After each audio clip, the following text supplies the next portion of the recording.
comes to the fight against insurance companies, large corporations, and the healthcare industry, injured victims are always the underdog. But that doesn't worry us.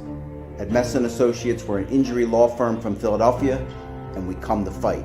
Our clients know that they've got representation with a chip on its shoulder, and it's the same chip that makes Philly the toughest city in the country.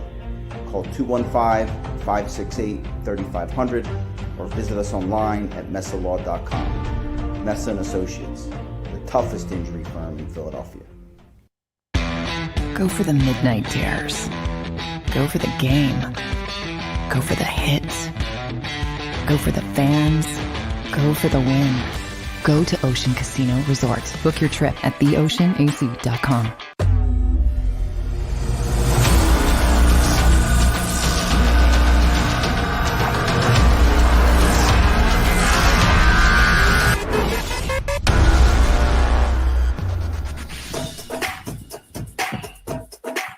And just like that, the playoffs looked a lot more likely. Welcome into the live post-game show. Mark Farzetta, Devin Caney, Derek Gunn, John McMullen will be joining us just in a couple of moments. Welcome into the show, everybody. Great to have you on board. I am just beyond happy that the game ended the way it did as far as the Eagles getting their 40th points in this game. Guys, there was a lull there for a while after the first quarter. A bit of a lull, big lull. And then they rounded out things a little bit better there with Jalen Hurts scrambling. Gunner, I know you'll like this. That was his Randall Cunningham, Carl Banks moment right there. Breaking ankles there of the defensive lineman trying to tackle him there. Loved every second of that because that reestablished momentum at least a little bit for the Eagles as they get the big victory today, Gunner. What a game for Jalen Hurts today. 3 rushing touchdowns. You're right. I love to see quarterbacks that can not just run the ball and pick up necessary first downs, but can be elusive and also put defenders on their highlight reel. And that was like an Allen Iverson crossover right there on that particular run. But that game got just a little bit too close for comfort there for a while. But the Saints being in such a deficit with all the talent they had out in this game, not having an Alvin Kamara, both in the running game and the passing game, makes a huge difference. Michael Thomas not even playing this season for them. The big body wide receivers been huge. Not having 2 starting tackles. You go back to last week against Denver. They go up against the Broncos team that was -3 starting offensive linemen. They come in this game and they go up against a Saints team -2 Pro Bowl caliber offensive tackles, and they did exactly what they were supposed to do in this game. Mm-hmm. They certainly did. Well, that and a little bit more, Devin. They just kept on adding. Well, they kept on adding until they didn't, and I don't want to get yelled at for not being positive again, you guys. I think we were all pleasantly surprised after the Broncos game last week. But can we talk about the second half? Can we talk about the second half? And I'm sure we're going to dissect it, as much as we can throughout this show. But what happened? The first half, we were dominating, absolutely dominating. And I still think there's something to be said about, going for 3 when we should be getting 6 and 7 points. So again, don't want to be this cloudy, dark storm coming in to rain on everyone's parade. But I think we showed promise once again. And as we always mention, we want to see adjustments. It was a win, but I think the end takes away it being a good, clean win. I think there's still some work to be done there. And I agree with that. The first quarter really set up the rest of this game for a little bit of disappointment because it set the bar so high. And you're right, when they were kicking all those field goals, you're going, all right, they're getting points. That's good, but you can't keep settling for field goals. And you were waiting for Jalen Hurts to maybe break a run again or maybe throw for a touchdown. He had the one to Dallas Goedert, ended up getting called back because Devontae Smith got called for the offensive pass interference. Yeah. You had to play a little bit later in that same possession, I believe it was, where if there was one throw I could look at Jalen Hurts and say he probably wishes he had that one back, was the ball to Devontae Smith where he was forced out of bounds. That ball needed to come out a little bit sooner. But really, you were just waiting for the offense to start clicking into high gear again like they had throughout the entire first quarter, a little bit of the first half entirely. Second quarter started to wane away a little bit. But you're right, in that second half, you felt like Nick Sirianni was taking his foot off the gas a little bit with this offense. They got away from things that they were doing really well. The Saints started to click it into high gear for themselves. Trevor Siemian started making some plays. And you were wondering, all right, when are you guys going to take control again? And that's when your quarterback stepped up and made a play. I know it was late. I know it might have been, it might have been too long before or too long between touchdowns when you look at the fact they didn't score a touchdown from the first quarter all the way to the fourth quarter. And between there, you were looking at just the defensive touchdown with Darius Slay, which is great, and we'll talk about that. But in terms of watching the offense go from this unstoppable machine in the first quarter to then having to wait. And when they waited, they did get someone to step up and make that play. And that was Jalen Hurts, and I can't say it enough. That play for me was reminiscent of the Carl Banks Monday Night Football game with Randall Cunningham, and Randall Cunningham not being denied and still getting the touchdown on that particular play. And that was what it was like for me to watch Jalen Hurts on that play, make sure he wasn't denied to get his team back into the end zone for the first offense, that is, into the end zone for the first time since the first quarter. You have to give some credit to the Saints, even though the score was lopsided. I mean, this was a team that was number one in the league against the run. Very good defensive personnel. So while the Eagles did jump on them, you know, the Saints made some necessary adjustments to slow the Eagles' engine down a little bit. Eagles picked it back up, and of course, the Saints made one final push at it as well. Sean Payton is one of the best coaches in the National Football League, period. And I was interested. It was very interested to see how Nick Sirianni would match up in coaching strategy against a Sean Payton team. And obviously the Eagles had the advantage in a lot of areas in this game, again, because of health issues with the Saints. But that's what you do. You beat up on you beat up on a wounded sister in the National Football League. Nobody has pity on anybody who comes in injured. And I thought the Eagles did a very good job. The thing I really wanted to see the most was this Eagles running attack against the number one run defense in the National Football League. And the Eagles had 152 yards rushing in the first half against this particular defense.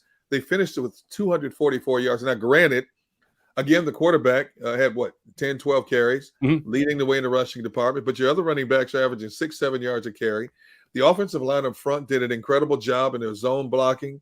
The backs did a great job of hitting the hole. Then one stretch in the third quarter where Jordan Howard got the ball, I think on 4 consecutive plays. He picked up 13, 11, 12. He had 48 yards rushing on one series, I believe it was. And then, of course, unfortunately, he got hurt. But it was mano a mano in this particular game. Their run offense against their run defense, and the Eagles thoroughly outmanned them in that regard. The Saints were relatively healthy on defense compared to their offense. But the Eagles' offensive line imposed their will on the Saints front seven. And, man, it's a beautiful thing to watch. And, again, it's like we've been talking about time and time again. When you can control the clock and move the sticks and keep the opposing team offense off the field, a lot of times it will bode well in your favor. And, once again, the Eagles ran the ball 48 times in this game. We thought 40 was a lot. What year is it? What year is it, Gunner? Like, I feel like this is a decade of football I haven't seen. Like, this doesn't happen anymore. It's amazing. Right. You know, they're averaging – before this game, they were averaging over the last 3 games 42 rushing attempts for 209 yards.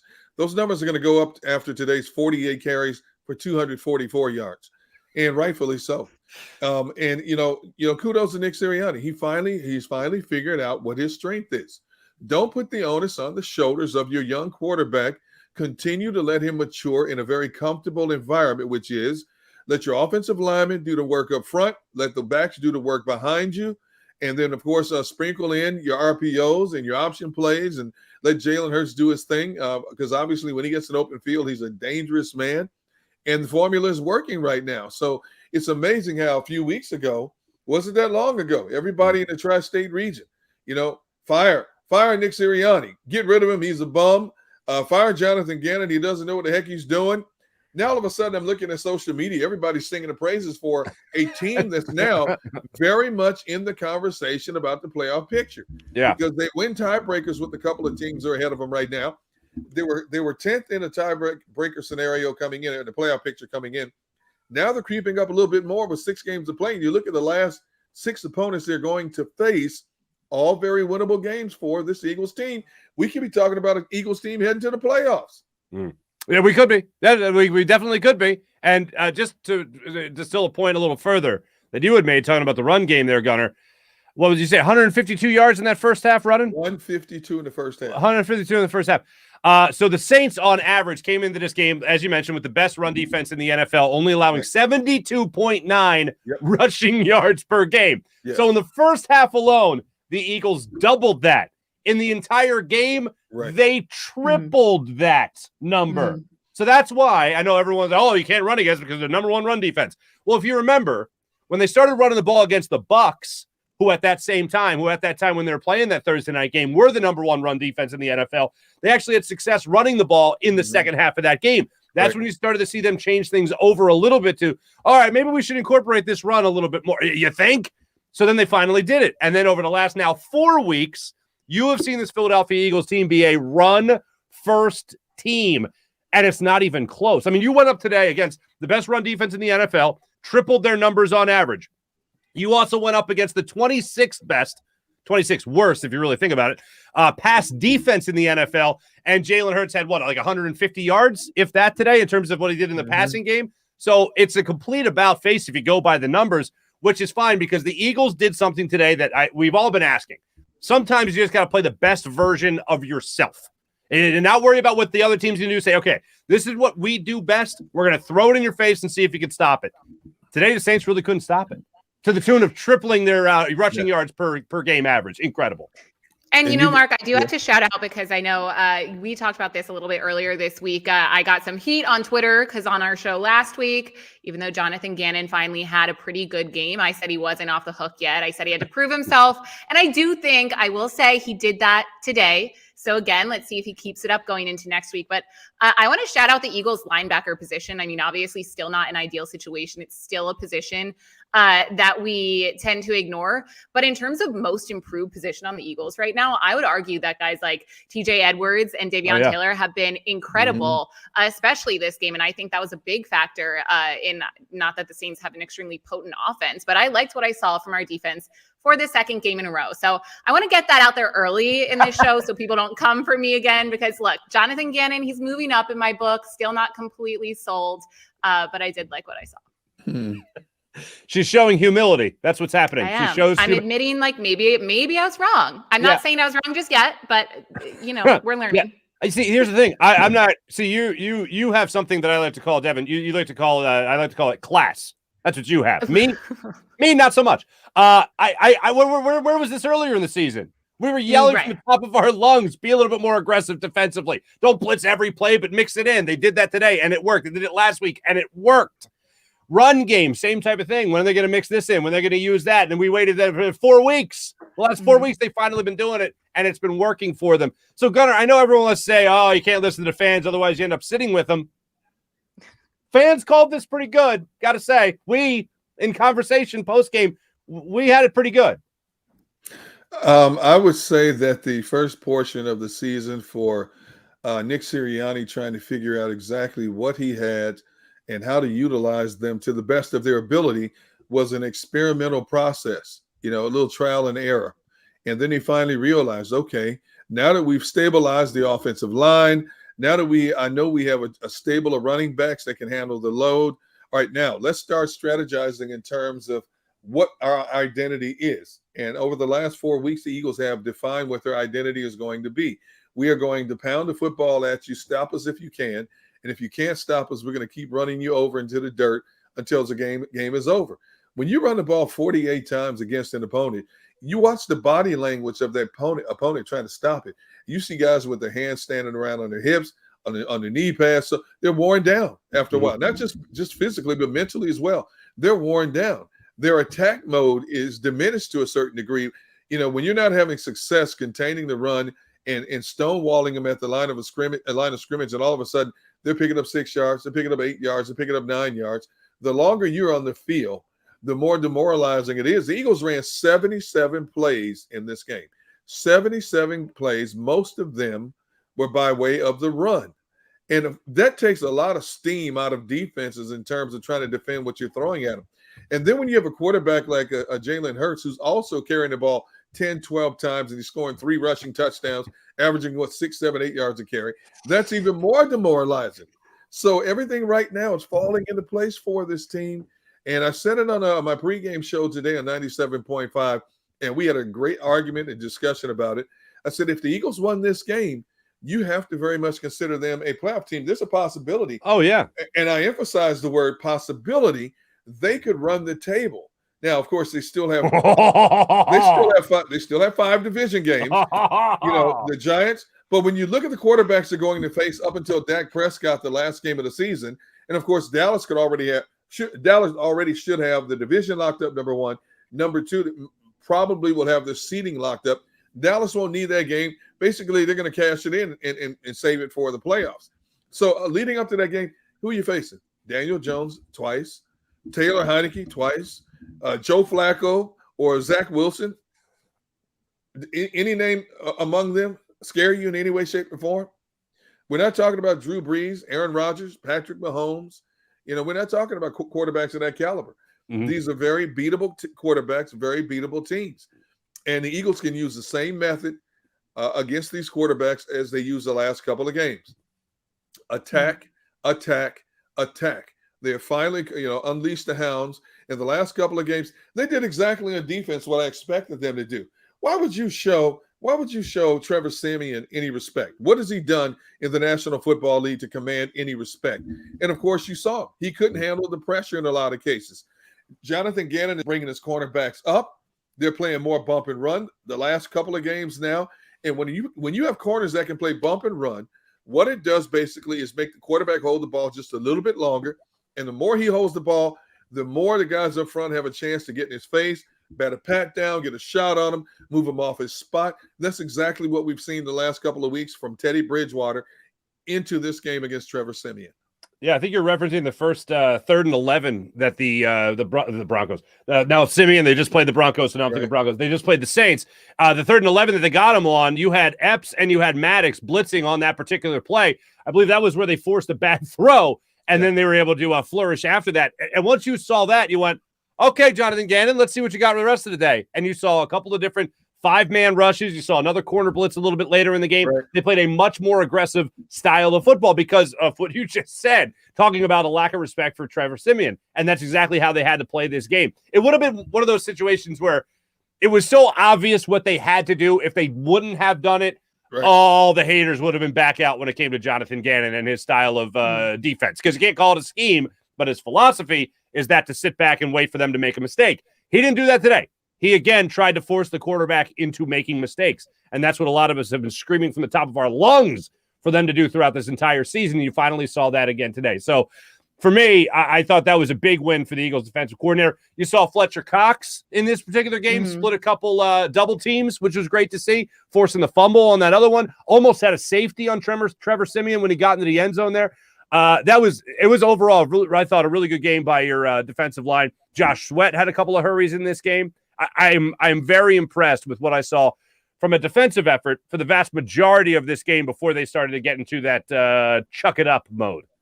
And someone came out of the witness protection program. Ryan Kerrigan made a few appearances today. Yeah, how about that? He was on the Eagles. So even he played his part. Can't complain. Yeah, I think he was involved in that the same play. It was another 3rd down play. Josh Sweat got the pressure. I think Kerrigan was coming in from the other side as well in that same play. It was the play that they threw to 3 Eagles, and one of them was Darius Slay, and he almost had a pick 6 in that quarter. I think it was the first quarter of the game as well. So that was something that definitely was great to see from this Eagles defense. A lot of times, getting pressure on a quarterback is just as important, if in a lot of cases more important, than actually sacking the quarterback. When you can make him hurry a throw or become one-dimensional, looking at one target, zoning in on one target to the point he's telegraphing a pass, i.e. the pick by Darius Slay, which he returned for a touchdown. Great anticipation by Slay to get a jump on the ball, but you could tell at that particular time, Siemian's honed in on the outside receiver. Darius Slay read it, jumped in front of him, took it to the house. All of a sudden quarterbacks start seeing ghosts also. When you start getting in their faces, like quarterbacks don't want to get hit. They're the pretty boys of the National Football League. That's why all the league rules were changed to protect the quarterbacks. The league wants the quarterbacks, the marquee players, so to speak, upright and breathing. They're the stars of the show week in and week out in the National Football League. But defensive players, the more that happens, the more it ticks them off. They want to get their shots on the quarterback. So even if you don't get them on the ground, just get your hit on them. Even if you get your hand on them, let them know that you're going to be there all afternoon. And all of a sudden, quarterbacks start thinking a little bit differently, especially those that are not seasoned type quarterbacks. Trevor Siemian, is not a seasoned type quarterback. He's been in the league a few years, but hasn't played a whole lot, when you think about it. And so that's why exactly what the Eagles had him. Blitz him right from the start. Let him know this is what you're going to get a dose of all day long, and it changes the complexion of a quarterback like a Trevor Siemian. I want to just shout out a guy real quick. Pasquale Cornelio, I think I'm saying your name right. Said he wasn't a big fan of our defense giving up 29 points, which is a fair point to make. But I will say this, and Gunnar, I want to direct this question at you because I still don't know what to make of this. Trevor Siemian is not a good quarterback. You didn't face a good offense today because obviously you didn't have Alvin Kamara with you as well. Mm-hmm. But what are you to make of an offense that consistently just puts up points late when they're not really in the game anymore? They scored 22 points in the fourth quarter against this Eagles team. 2 weeks ago, they scored 22 points against the Falcons in the fourth quarter after Trevor Siemian had a terrible fumble in that game. Last week, nothing worth bragging about, but they still scored 9 fourth quarter points against the Titans. What are you to make up of an offense? Is it just chalking it up to garbage time and the defense stops caring? Is that what you saw? Or is it just take that long for the offense to find rhythm? I'm not going to say they stopped caring. I'm basically saying they went in prevent mode. Okay. They had this team right where they wanted them. We see this all the time in the National Football League. Teams that are attacking a lot of times, once they get a comfortable league, they call off the dogs. All they want to do is keep everything in front of them. Make the opposition use up the clock out of desperation and keep everything in front of them and try to get off the field without any more injuries in a game. And I think that's what happened with the Eagles. They basically called off the dogs. Now, you lost Darius Slay, obviously, to a potential head injury, and of course the Saints, inched their way back in the game, made it interesting for a few moments before, Hurts finally sealed the deal for him. But that happens all across the National Football League. It's just the way it is. It drives me nuts when teams go into, prevent mode. But I understand why it's necessary in a lot of cases, and that's a part of the strategy in terms of trying to make a team hopefully, use the clock, stay between the out of bounds lines, and basically help you do your job, which is to preserve a win. But okay, they gave up 22 points. So be it. Who got the W? Right. I don't care about the points given up. I want to know who got the W. The home team got the W. Their first home win in a year. That's all that matters. Well, I think the one thing that concerns me to your point, Derek, is that, against better teams, against a team that doesn't have their backup quarterback in, and a few guys injured, that concerns me. You don't want to let up the steam. I think, we talked about adjustments and improvements up until now.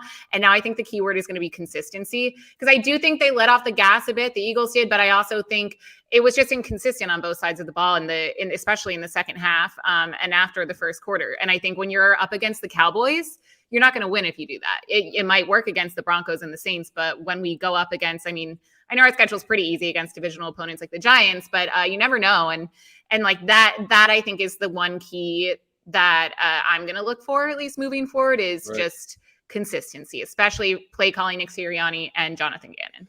Well, opponents also get paid to play the game. It's a pride factor involved in a lot of ways.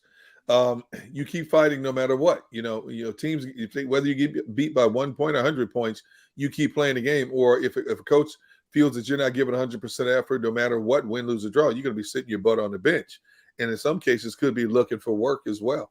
So at that particular point, the Saints identified what they wanted to do to try to inch their way down the field to get back in this game. Eagles did have some breakdowns, but again, I think mentally they were borderline out of this game, once they had a big, comfortable lead. And they woke up just in time to make some plays when they had to. The offense, I think, kind of let up as well. They got back in tune and made some necessary plays when they had to put this game away. And it's a learning lesson for all parties involved, the coaching staff and the players alike. A lot of these players have played this game at this level for a long time.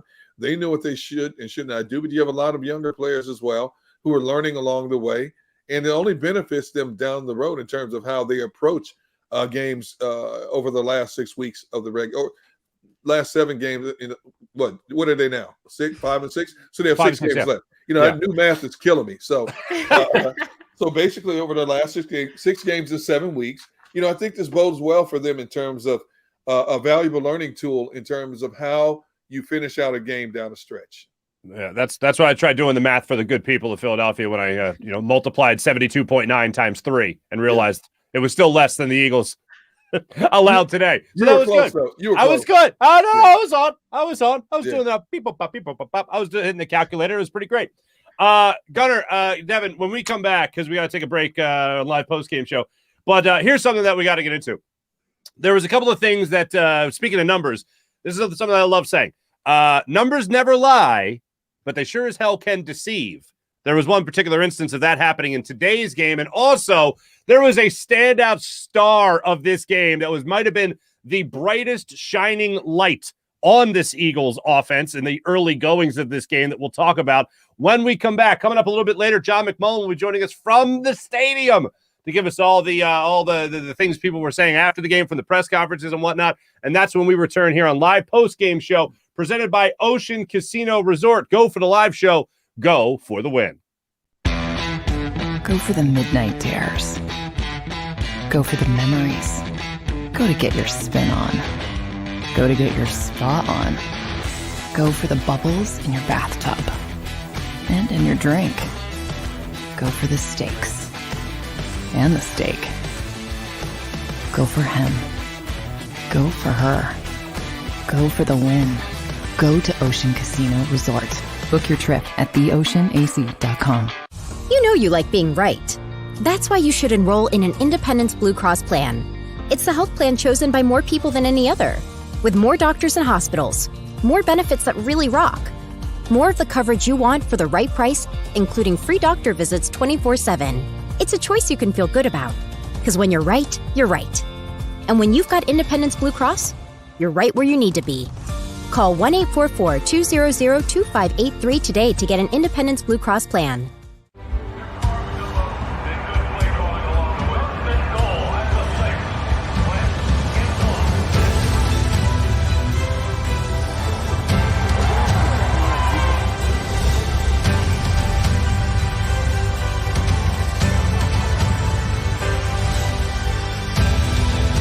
Field of life, First Trust Bank is there for you. 1, 2, 3. Because Philadelphia dreams deserve a Philadelphia bank.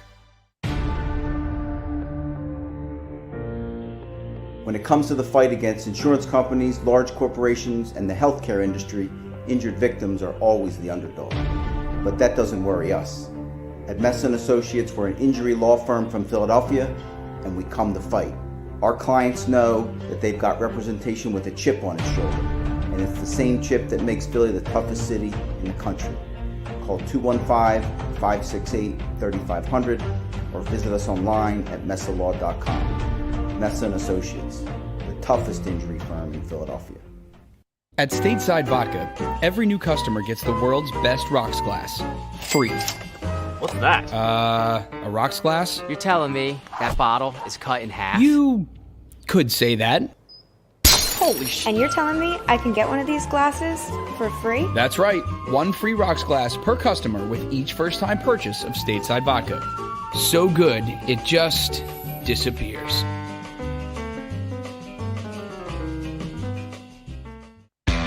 Go for the midnight dares.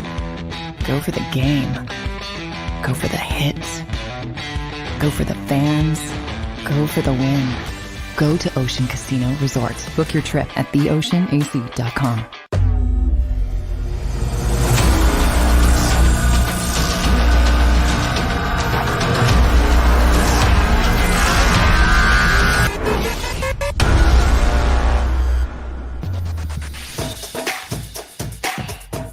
Welcome back, live post-game show. Mark Farzetta, Derek Gunn, Devin Caney with you. Welcome in all the people watching on the JAKIB Media YouTube channel. We're trying to keep up with your comments. A lot of them are coming in. We really appreciate the commentary.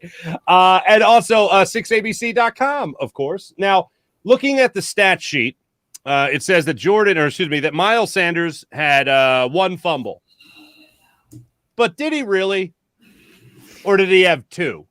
Because it seemed like we were really eager for Miles Sanders to come back, and he had 94 yards. So it looks like, statistically speaking, the numbers say he had a great game, but I think what most people will take away from this particular game is the fact that he put the ball on the ground once officially, twice after the whistle had blown. Should we be concerned about Miles Sanders and the old fumble machine there? I agree 100%. You should be, and I guarantee you word's going to get out that you can slap the ball out of Miles Sanders' hands. If I'm the running back coach, I'm going over ball security with him all week long next week in practice, because it could come up in a situation where it could be a crucial point of a game. And if you're considered a running back who will give up the football every now and then, that means you're not going to be getting as many touches as you would like to get. And especially for a Miles Sanders who missed 3 games and had to sit there and anxiously watch 3 other running backs have, excellent success over the last 3 weeks in terms of running the football. And, oh, by the way, not putting the football on the ground. Nick Sirianni basically has told us that Miles Sanders is his feature back when he's healthy. Miles Sanders will play, and he did play in this game today. We wondered how his stamina would be after being out for 3 weeks, but obviously he was ready to go. But you cannot put the football on the turf. If you put the football on the turf, you're going to hear from your coaches. You're going to be doing more sitting than actual playing.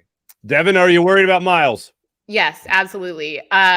Especially when you make a killer mistake like that after coming back. And look, I don't want to create, we've already dealt with our share of quarterback controversies. I really don't want any more, running back controversies. Everyone's been talking about Kenneth Gainwell sitting. And look, Miles Sanders is an incredible player. Maybe he was rusty, but when you fumble the ball, when we are on such a roll, up 14-0, and not only did the Saints then score after that, it takes the steam out of the Eagles offense and entire team. And Avonte Maddox got injured. Am I saying that's Miles Sanders' fault? No, I'm saying it just was a momentum shift, and stuff like that shouldn't happen when you're the starting running back. And everyone's there's chatter about everyone's excitement with you coming back. And I just know that this week, the argument's going to be, should Kenneth Gainwell come back? Miles Sanders, should we use him as much? And it's a problem. He just has to get it under control. And I don't know if the reasoning is, maybe that's just who he is as a player. Maybe he's got to hold on to the ball better.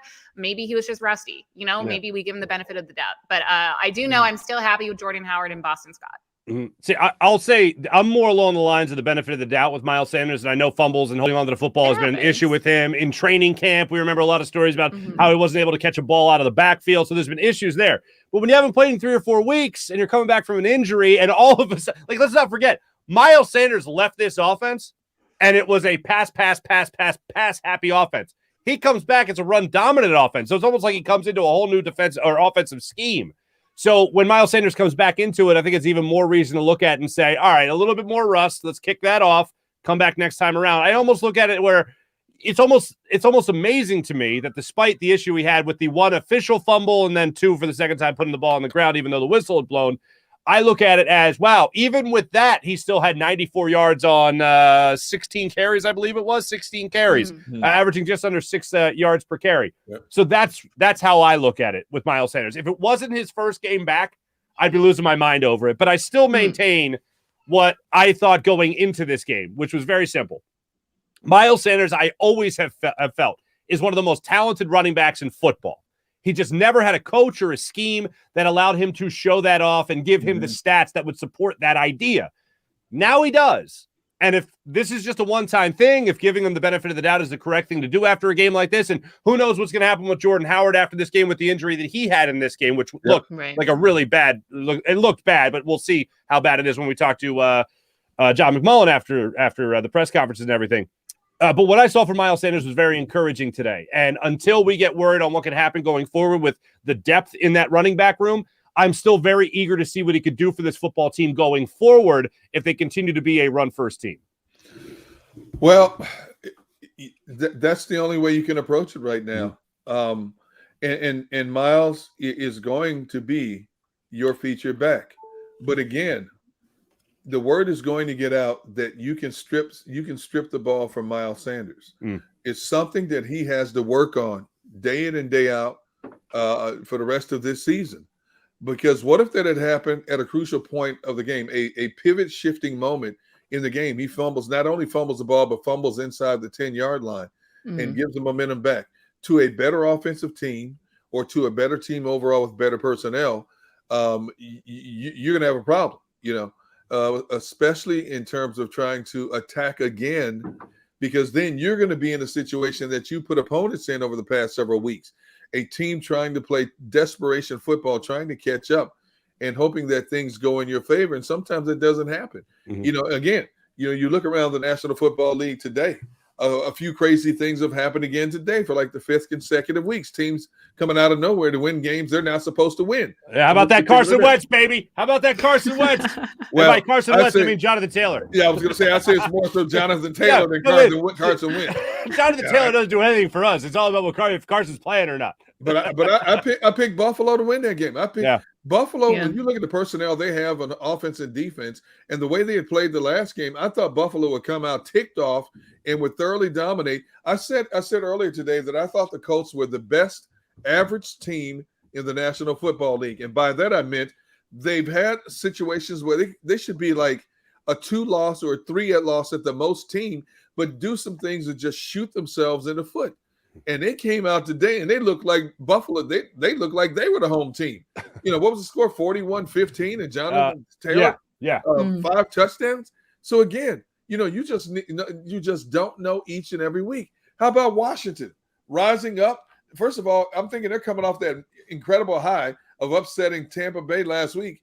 Cam Newton's coming back for Carolina. Oh no, they go into Carolina, hold Carolina to 21 points today and beat Carolina. And then the real shocker, the Texans beating the Titans in Tennessee. Mm-hmm. I'm happy for David Culley. David Culley's a great guy. I'm happy for him. But again, are you kidding me? The Texans winning in Tennessee. So again, you look at this Eagles team. Everything that went right for them today could go wrong the next week. You just have to be on focus at all points. Mm-hmm. Yeah, no, bad week for pick'ems. I can confirm. I feel like this whole season, this is the craziest NFL season I can remember. Eagles themselves are just confusing at this point because, Mark, you're shouting it from the rooftops just a few weeks ago. Run the ball, run the ball. All hope is lost. We're saying we're hitting rock bottom. Everyone's making fun of Nick Sirianni for talking about flowers. And now here we are. So you really can't predict anything. And that's also why, going into this game, everyone's or not everyone, a lot of people were pretty confident. And I was like, truly, I have no clue what Eagles team we're going to get and what Saints team we're going to get week in and week out with this NFL season. Considering the way the Eagles have played as of late, are you guys ready to smell the roses? No, I'm not. But I know what I am ready to do. Take a whiff. Let's go. You know what, Gunnar? Let's go with the other catchphrase that has come about from the Eagles in the last couple of weeks. Oh, what did Jalen Hurts do after his touchdown against the Broncos? His second touchdown against the Broncos. That's the one I'm going with. The whole flowers and fertilizer thing. The other one, the one that he was. That's the one I'm going with.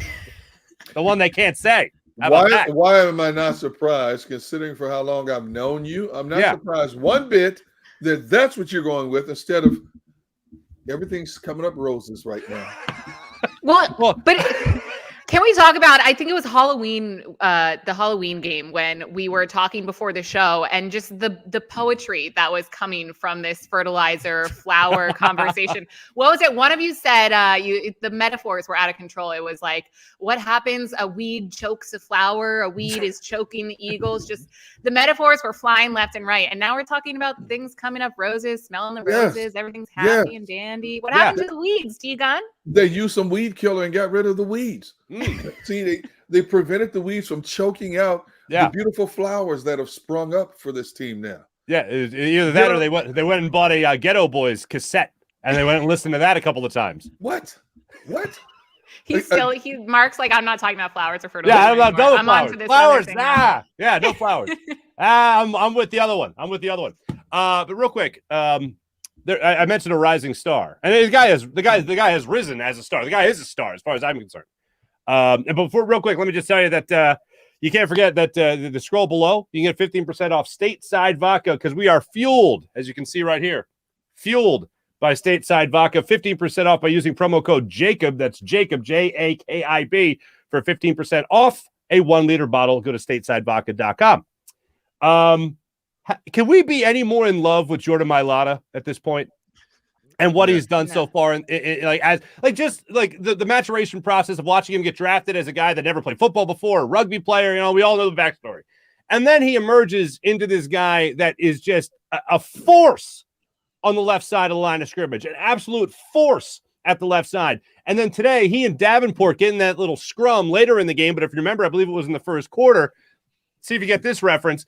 Jordan Mailata tries to Chris Baker Davenport in that game because Davenport pushed Jalen Hurts on a play that I thought should have been flagged. He was a step out of bounds when he made contact with him to push him again. There was no flag thrown. Mailata took issue with it because he was hitting his quarterback when he shouldn't have, got in his face, was jawing with him a little bit, went back and forth, and then later in the game, things started to boil over a little bit. But bottom line, the other play that really that jumped out was Jordan Mailata also pushing Cameron Jordan Cameron Jordan over with one arm in this game. So I look at this particular game as a huge, not that he needed a coming out party, but a big exclamation point to add to a bunch of exclamation points from Jordan Mailata's season so far. That man is like a house on two legs. 6'8". No, he's a freezer, right? Is he the freezer? There you is he go. the freezer? Yeah, he's the freezer. A freezer on two legs.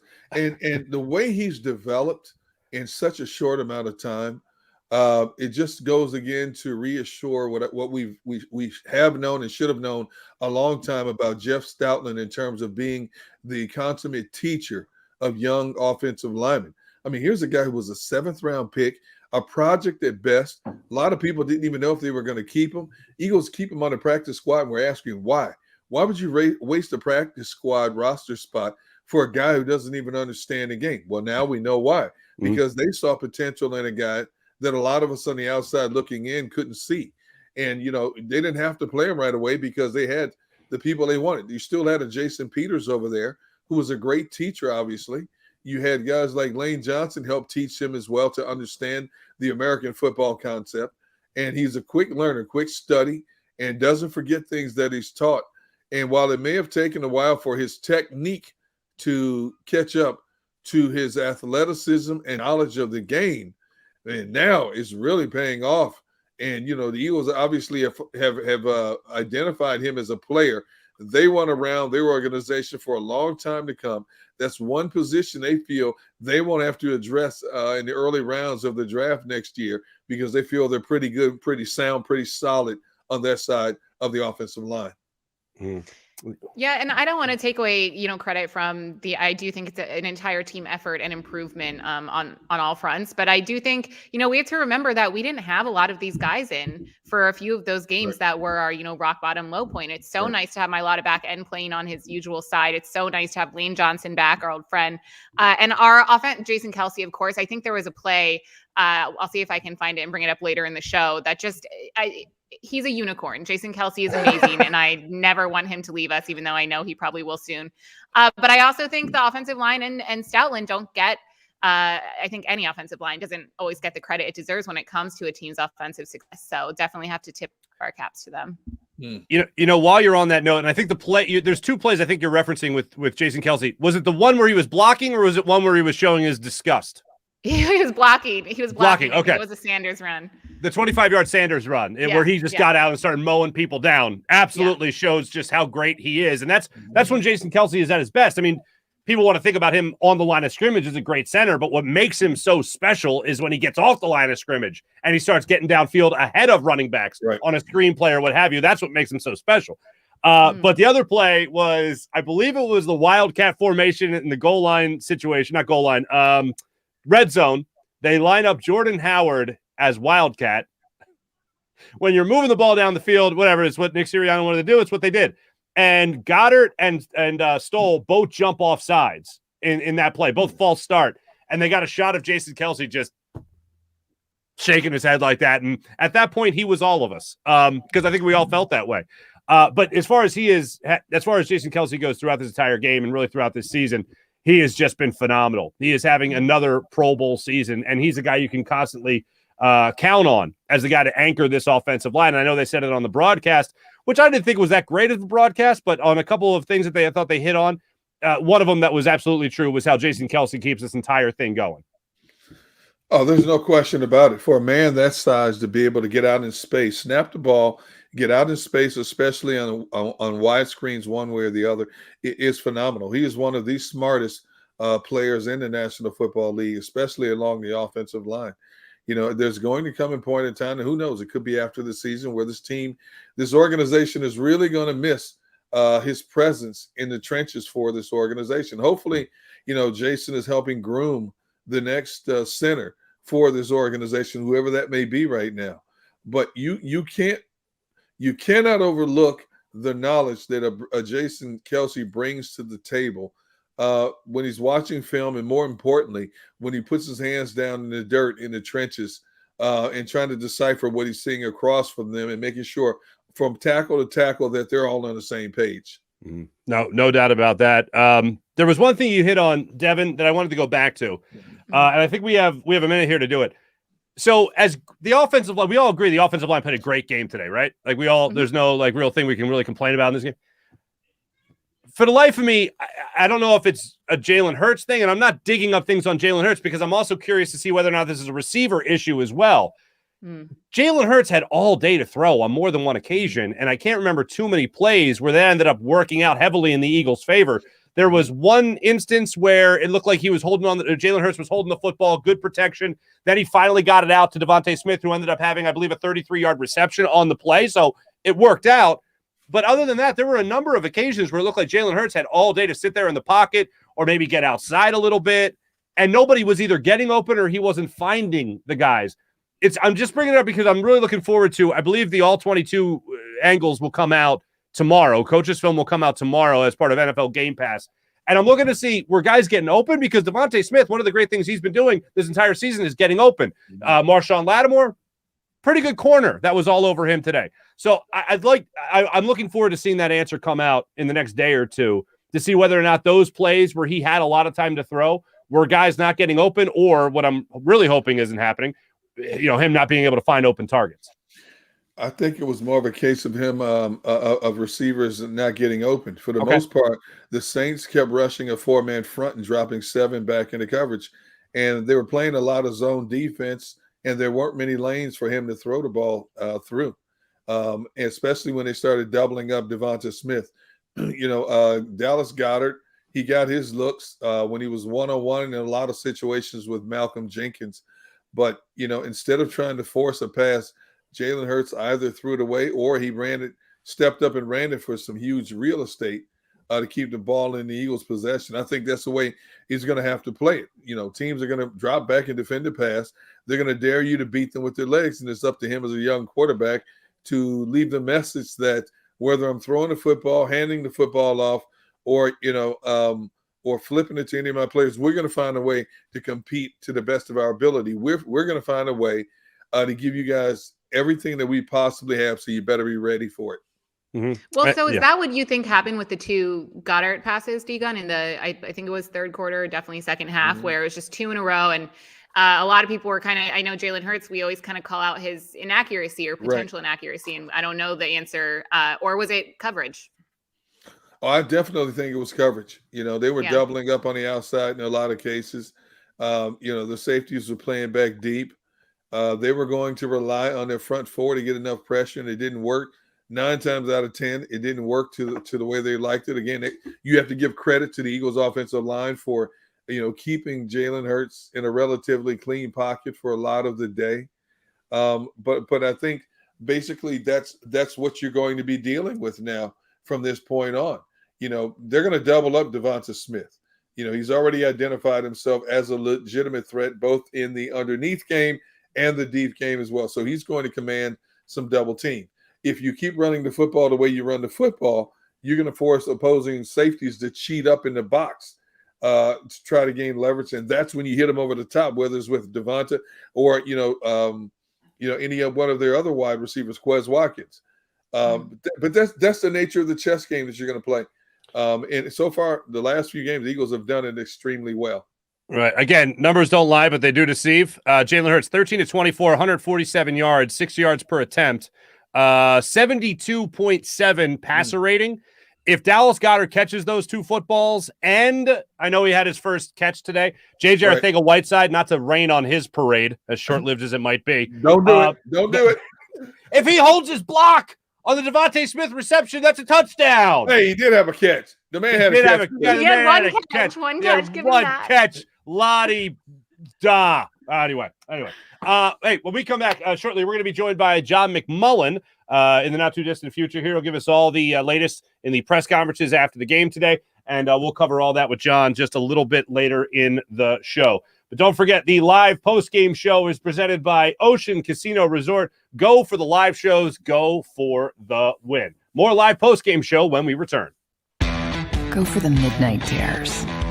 Go for the game. Go for the hits. Go for the fans. Go for the win. Go to Ocean Casino Resort. Book your trip at theoceanac.com. At Stateside Vodka, every new customer gets the world's best rocks glass. Free.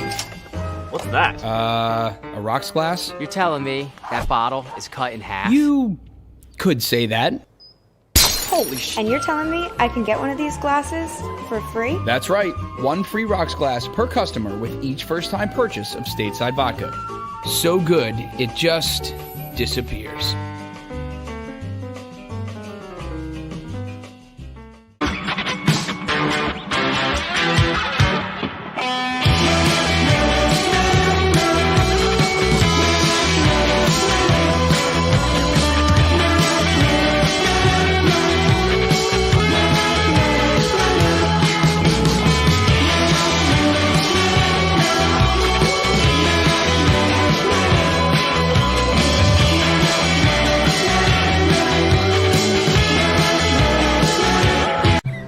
I get scared sometimes.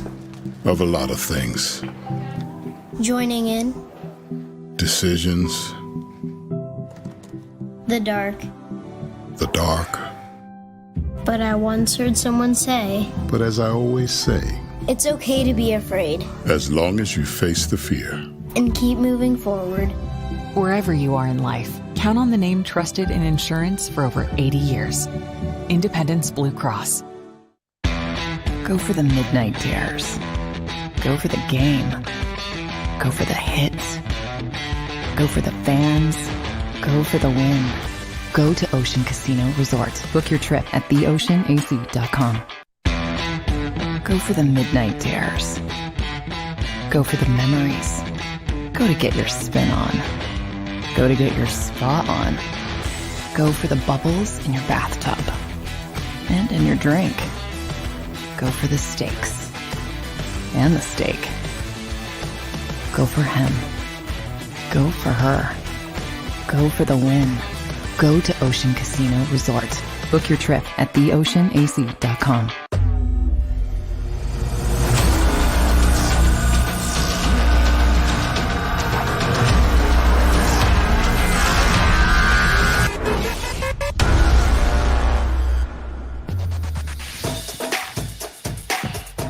Welcome back. Live post-game show. Mark Barzetta, Derek Gunn, Devin Caney with you. We are fueled by Stateside Vodka, 15% off a very popular Stateside Vodka soda. How about that? Huh? Little vodka soda? Who doesn't enjoy a nice vodka soda? Stateside Vodka. Go to statesidvodka.com. It's absolutely delicious, as you can see. So we're going to be talking to John McMullen a little bit later in the show. I do want to get this across. Right now, I'm seeing this from Jeff McClain's Twitter. Darius Slay concussion protocol. Darius Slay concussion protocol. So we'll see how that goes out. How about this? These are some of my favorite numbers to come out. Darius Slay apparently has more touchdowns than George Kittle so far this season. Oh, a slew of other offensive talented players. And let's see, the Lions, the rest of the Lions over the last 3 weeks. Oh my God. Darius Slay, 3 touchdowns. Not too shabby right there for big play Slay. Yeah, funny, people chastised him all last season for not making a big plays, and he's having a heck of a season, and you could argue that he's having a Pro Bowl season again. It's the kind of game he played his last year in Detroit, and he didn't quite have that type of success last year. But now, obviously, Jonathan Gannon is turning him loose. These cornerbacks, they want to play bump and run. They don't want to sit back and let everything come to them. They want to be more assertive, more aggressive. They want to battle. They want to hand-to-hand combats with these wide receivers. And now that's what Gannon has let them do the last couple of games. And hopefully they will continue to do that moving forward because, again, they're going to face some opponents that they could win a lot of those battles against in terms of on the outside in the passing game because the quarterbacks throwing these wide receivers the football are not considered the elite quarterbacks, at least over the last 5 or 6 games. So let these guys play. Their ability to play the way they're playing now indeed helps the guys in the trenches and the linebackers backing them up be more effective in terms of controlling the line of scrimmage and putting more pressure consistently on quarterbacks. Mm-hmm. Yeah, you've definitely been seeing the give and take that we talked about a couple of weeks ago. When is the secondary going to help the defensive line in terms of being able to get after the quarterback a little bit? We were screaming about that a couple of weeks ago, and then we started to finally see press coverage a little bit. We started to see these guys play a little bit more in-your-face type of defense, and very similarly to what we have been asking the offense doing, run the football. It's probably be the best version of yourself. Take the pressure off Jalen Hurts. Let your running backs make some plays. Let your awesome offensive line make plays. Right. And now we're watching Jonathan Gannon kind of go through the same type of thing. All right, this might be the best version of us, where every once in a while we're going to be aggressive. We're going to get in that backfield. We're going to help that give and take between the secondary and the defensive line. And I can't help but to think, and I know this is it definitely has a negative connotation to it, but I'm not being negative here. When it comes to this learning on the job type of mentality and idea, I think we have certainly seen Nick Sirianni go through those moments of learning on the job and come out on the other end a better head coach, and maybe even more importantly, a better play caller because of it.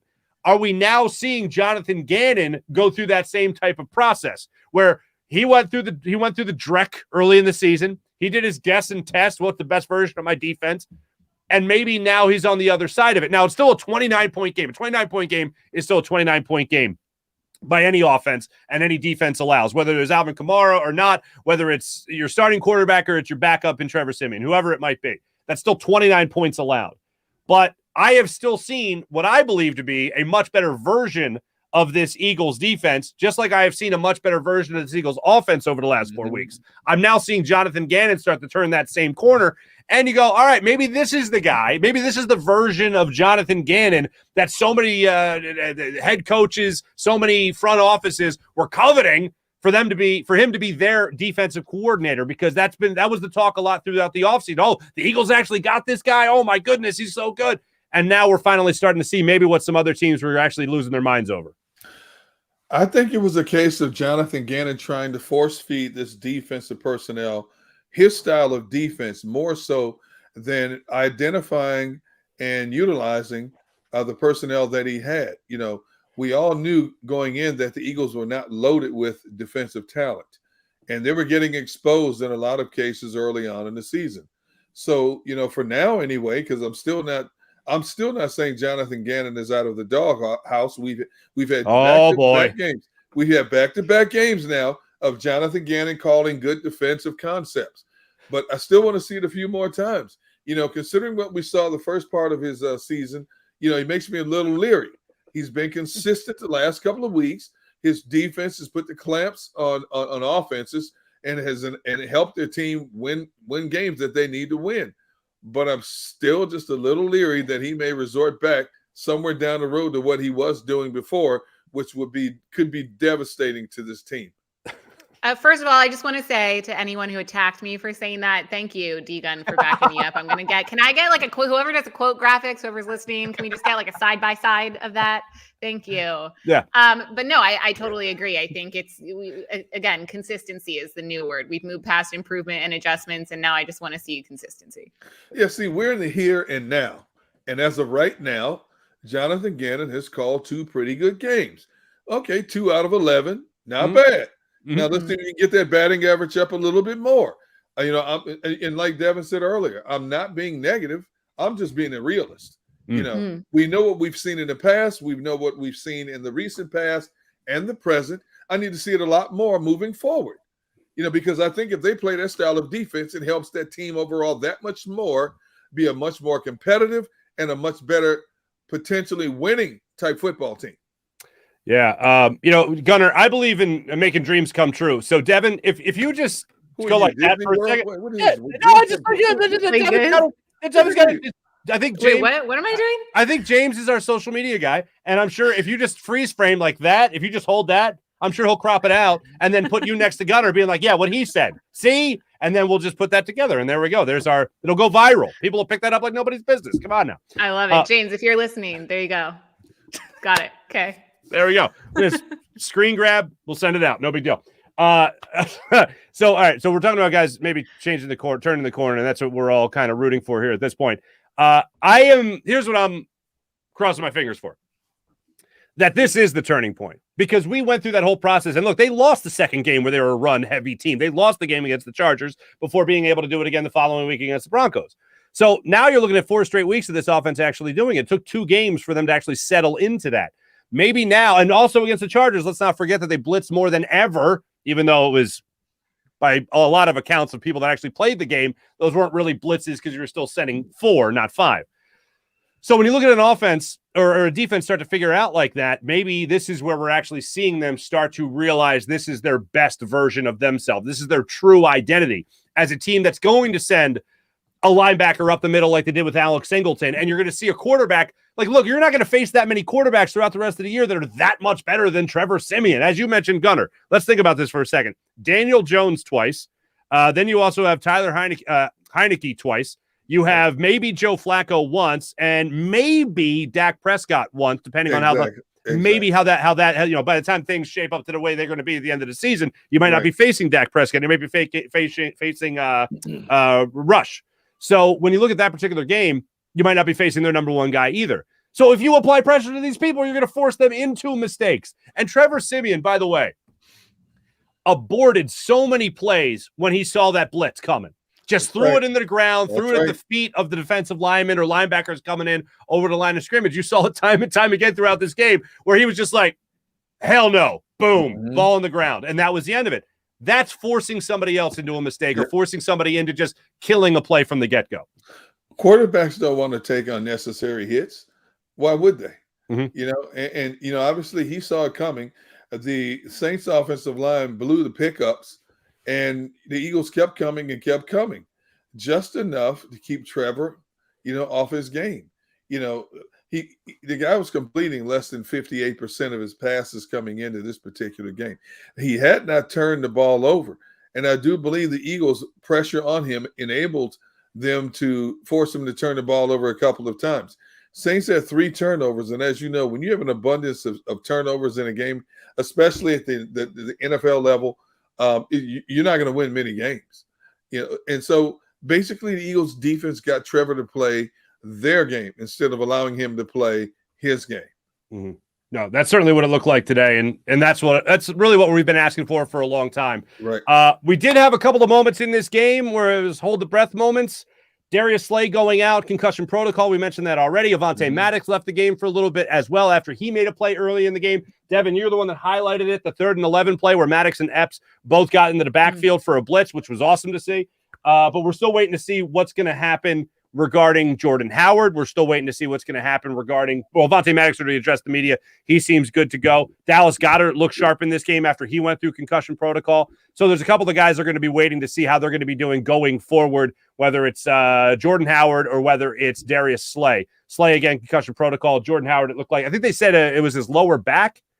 He landed on his forehead, but apparently it was a I almost said lower body injury. Right. It was his back that was bothering him on that particular play. So we'll see exactly what happens there. And John McMullen will be joining us coming up in just a minute. So we hope to talk to him soon and get filled in on everything that happened after the game as far as the press conferences went and what Nick Sirianni had to say when he addressed the rest of the crowd or addressed the rest of the media. Something else that we haven't quite talked about yet when it comes to the wide receiver position.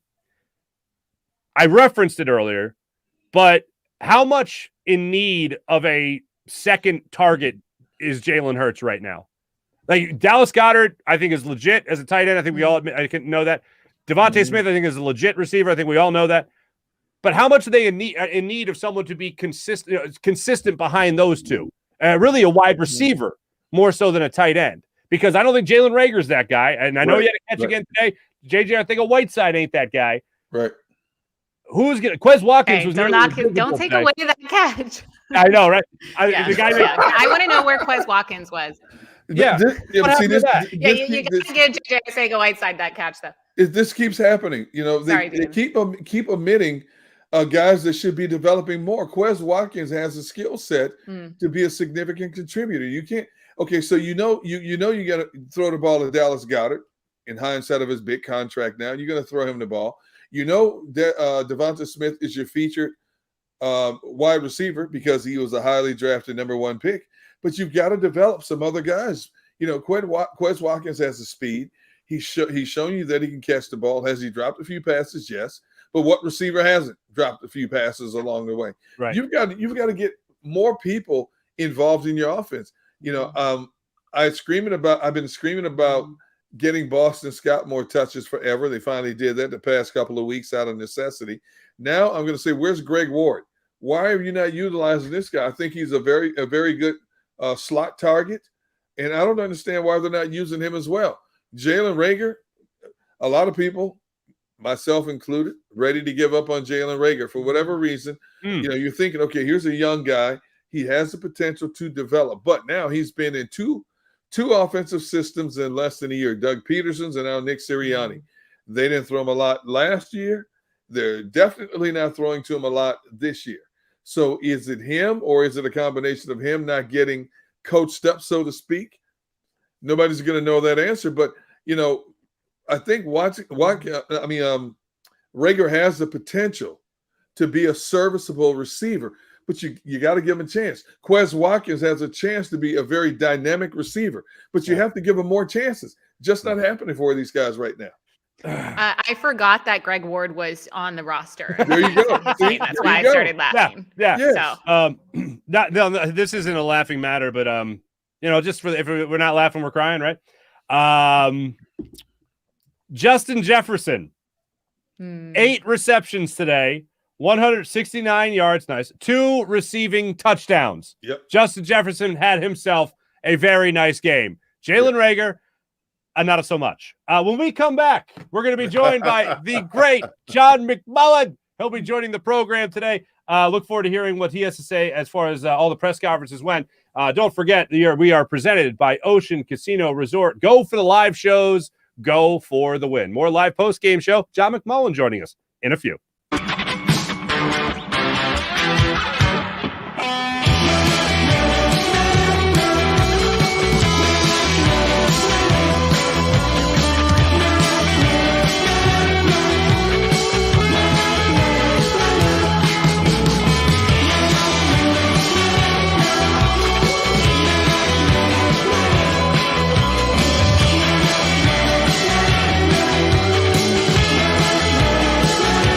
At Stateside Vodka, every new customer gets the world's best rocks glass, free.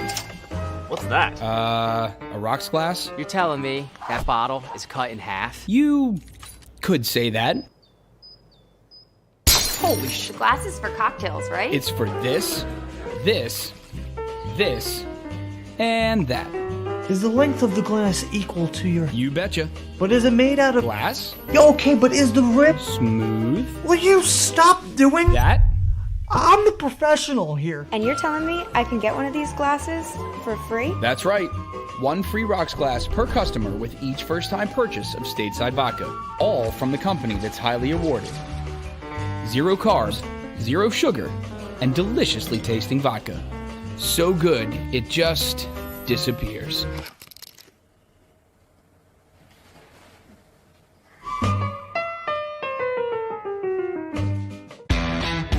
Go for the midnight dares.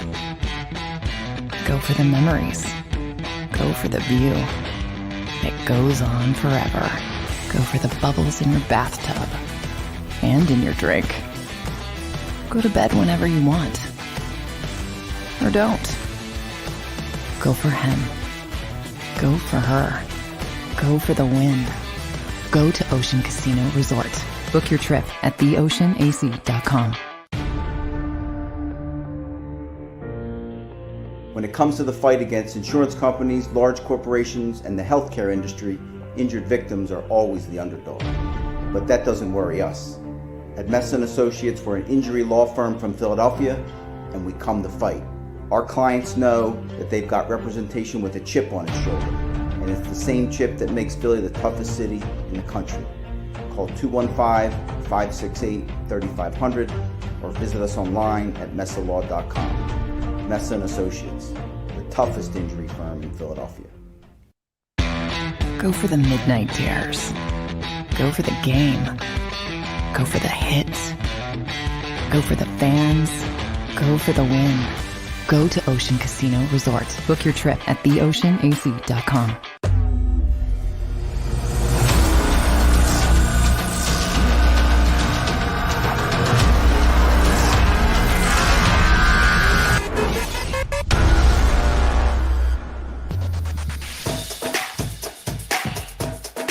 looking at the chat, I think most people are on the same page with us. Jalen Reagor's not that good at football, which is a problem. Jazz Fusion, great name, says Exhume Fulgham. Fulgham, where did he end up? He's not with the Eagles anymore. Where is he at? You don't remember off the top of your head? I don't even know if anybody's picked him up, to be honest with you. I thought he was picked up by somebody. Maybe the Raiders? Was it the Raiders? I got nothing. Bottom line is not with the Eagles anymore. So there you go. Ladies and gentlemen, let's get the inside scoop with a man that is on the scene at Lincoln Financial Field. John McMullen joins us from the Lincoln. He's presented by Mesa Law and Associates. Need a tough injury lawyer? Call Mesa and Associates. Johnny Mac, what's up? How are you guys? The Eagles took care of business. So that's what they had to do today against a very banged up Saints team, and they were able to do it. So give them credit. Speaking of banged up, let's just get the injury news out of the way. What do we know about Jordan Howard so far, and what do we know about Darius Slay? Well, Darius Slay is already in the concussion protocol, so that's going to be obviously something to keep an eye on as we go into next week. Basically, that means he's not going to be cleared till Saturday at the earliest if he can get cleared. And obviously, he's playing at a tremendously high level. Third touchdown today, this season today on the pick six. So he's playing at a very high level. He's obviously a player the Eagles need. That little hiccup when they got a little bit too conservative offensively, and I don't want to say the Saints got back in the game, but at least there was a little of here we go again type thing. That was, when Slay was out. So also they were able to move the football a little bit more easily, the Saints. So that's a big one. Jordan Howard, we still don't know, but I'm concerned. When he first got hurt, I thought it was a shoulder. Remember back when he was here the first time, and all of a sudden they say a knee, and that one concerns me. So we're just still waiting to hear more information, I guess, on Jordan Howard? Yeah, and obviously, they're going to have to go through the MRIs and that. Right. Nick didn't offer up any information on, and the only thing we got on Darius Slay was from the PR department. He's already in the protocol. All right. So the Jalen, obviously, Jordan Howard is playing so effectively and running north-south, and you saw what happened today. I mean, the Eagles ran for, I think it ended up being 242 yards against the number one ranked run defense in the NFL. Third time in 4 games. This is Philadelphia's nirvana. I mean, 3 times in 4 games over 200 yards rushing. They're averaging 217 over the last 4 games. It's been amazing. A lot of that has to do with the offensive line. A lot of it has to do with Jalen Hurts. People are so concerned with his ability to run the football, and obviously he takes it in 3 times. That last run by Jalen Hurts was something else, and everybody was in awe of that one. But just his presence on the field makes it easier for all the running backs. And look, they have their identity, and again, it's exactly what the city wants it to be. Are you concerned with the fumbles? Now, I understand Miles had been out for 3 games, came back, had a great game, but as Mark mentioned earlier in this show, officially he fumbled 1 time. Unofficially, it looked like he fumbled another time. Are you worried about Miles with the ball security element of his game? A little bit. I mean, you have to be. I asked him that question, and he, let's be honest, they never blow plays dead anymore. He got lucky on that second fumble. Exactly.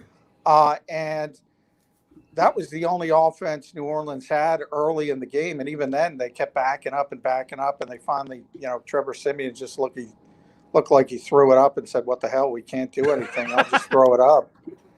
And they ended up scoring a touchdown. But yeah, I mean, look, Nick said he wasn't concerned, but the start of the second half, it was Boston Scott. It was not Miles Sanders. And then after Jordan Howard came out of the game with that injury, then he put Miles Sanders back in the game, and he had some effective runs. And you look at the end, and he's got whatever he ended up with, 94 yards, and you say, oh, that's pretty good. But there was some concern, and because you can't put the football on the ground twice, especially in your, deep backed up in your own territory. And that's what happened. He got lucky on one, and he fumbled the other. John, it was an undeniably good game, great win, not taking away from that. But are you concerned, or was there any concern or questions voiced in these post-game press conferences about the lack of play and scoring in the second half and how it was kind of a tale of two halves? No, not really. I mean, it's kind of the NFL. You do lose your sense of urgency. The Eagles blew this team out, and then they kind of took their foot off the gas. And Nick Sirianni admitted he got a little bit too conservative. And it was actually the J.J. Arcega-Whiteside play of all people. I heard you guys talking about Jalen Reagor. Another game, he gets one touch for negative yards. And, J.J. makes the big play, his first catch of the season. I tried to get Nick Sirianni. I was like, was he targeted on that play? I mean, it was amazing to me. And he didn't want to give up. I can't imagine he was, because that would have been, have been some testicular fortitude, so to speak, at a big situation to go at J.J. Arcega-Whiteside. And he made a big play, and he deserves a lot of credit for it. But, yeah, I mean, this receiving group and it's been this way since they changed their identity. The only two players they throw it to are Devontae Smith and Dallas Goedert, and they've both been very, very good. But it would be nice to have that third option, but they don't have it right now, and they're doing the best with what they can do and the strengths of their team. And the strengths of their team are the offensive line and a quarterback who can run the football. He's the best running quarterback, not named Lamar Jackson, in this league. Simple as that. Yep, I agree. I agree wholeheartedly. When it comes to that particular J.J. Arcega-Whiteside play, that was a good play, and I'm not trying to take anything away from him. Even though if you really go back and watch the whole show, it probably sounds like I'm trying to take something away from him. But if he holds that block, John, on the screen play to Devontae Smith, that's a touchdown. It was his guy that got off that block. But they had that set up well. But that's another thing. They had three offensive linemen about 6 yards downfield. Yes. I don't know what these officials call. They call guys downfield 2 yards, 3 yards. Then he got three guys weighing 300 pounds. I'm exaggerating a little bit. Right. But they were way downfield, and that's not a penalty. I don't. Sometimes I don't know. No. I'm not talking about the offensive pass interference. I'm talking about the screenplay to Devontae Smith, not the one that he was going to throw to Dallas Goedert. That screen. I know. He got called for the pick play, and that was sort of I don't know. You see that happen all the time in the NFL as well. When they threw that flag, I thought they were going to get Dallas for offensive pass interference, because he and Malcolm Jenkins were kind of jockeying, and that could have went either way. But that's just one of those things. But I hear what you're saying. It's JJ, though. I mean, look, there's a lot of things to criticize JJ Arcega-Whiteside about. None of them are about blocking. Right. I mean, he is a very good blocking receiver. Problem is, you never want to be described as a good blocker in this league when you're a receiver. You get paid to catch the football. He doesn't catch the football. But he did today once. Hey, John, why do you think my battle cry earlier in the season was give Boston Scott his chance? Finally, they did that. Why do you think they don't give Greg Ward more of an opportunity? He's a sure-handed guy. He's a slot guy. But I'm just surprised that they don't give him more of an opportunity. Well, I think the hope from early on, Greg is, as you mentioned, Derek, he's a very hard worker. He's got good hands. He doesn't make mental mistakes. He doesn't make mental errors. But for, dating back to Doug Peterson, they've always wanted more speed, more athleticism on the field. And that's what they want with Nick Sirianni. So that's why Quez Watkins is on the field. That's why Jalen Reagor's on the field. But at some point, you do think, if guys aren't giving you anything, what does it hurt to at least try the other players you have at your disposal? And we've seen enough of Greg Ward to know that he can do some things. But as far as this offense goes right now and how it's being run, I don't think it's necessarily about Jalen Reagor's ineffectiveness or Quez Watkins not developing as much as people would hope. They're just not throwing the football a lot right now because they're having such success running it. And when they do throw it, the guys who are going to get the targets are Devontae and Dallas Goedert. Until it's not working, I don't think it matters. Now, when somebody stops it and then you start asking the questions and you need to throw the football, then it's going to be legitimate. But right now, I can't blame them because nobody can stop the running game. Yeah, John, we talked a bit about offense, but something that's come up in this show, both last week and this week, and just throughout Eagles fans everywhere, is Jonathan Gannon. And I know you're a Gannon fan. And I think when it comes to coaching, we've kind of eased up on Nick Sirianni as he's improved. A lot of people are now all in on Gannon after basically tearing him to pieces after his lack of a scheme for a while there, pretty much up until last week. What is your opinion on him? Can we trust him yet? Can we lean all the way into Jonathan Gannon, or are we still a little bit hesitant to go all in on him? Well, he's a good defensive coach. I've said that week 1, I'll say week 10, I'll say week 17, week 18, no matter where this team ends up. To have some personnel deficiencies. When guys like Mike Zimmer swear by you and guys like Emmett Thomas swear by you, and that's pretty much the people, a lot of people are in Jonathan Gannon's corner. Brandon Staley would be another one. It's not like he doesn't know football. It's easier. It seems common sense. Defense looked pretty good with Trevor Siemian out there. It's a little bit more difficult when you're playing against Tom Brady and Patrick Mahomes and Dak Prescott.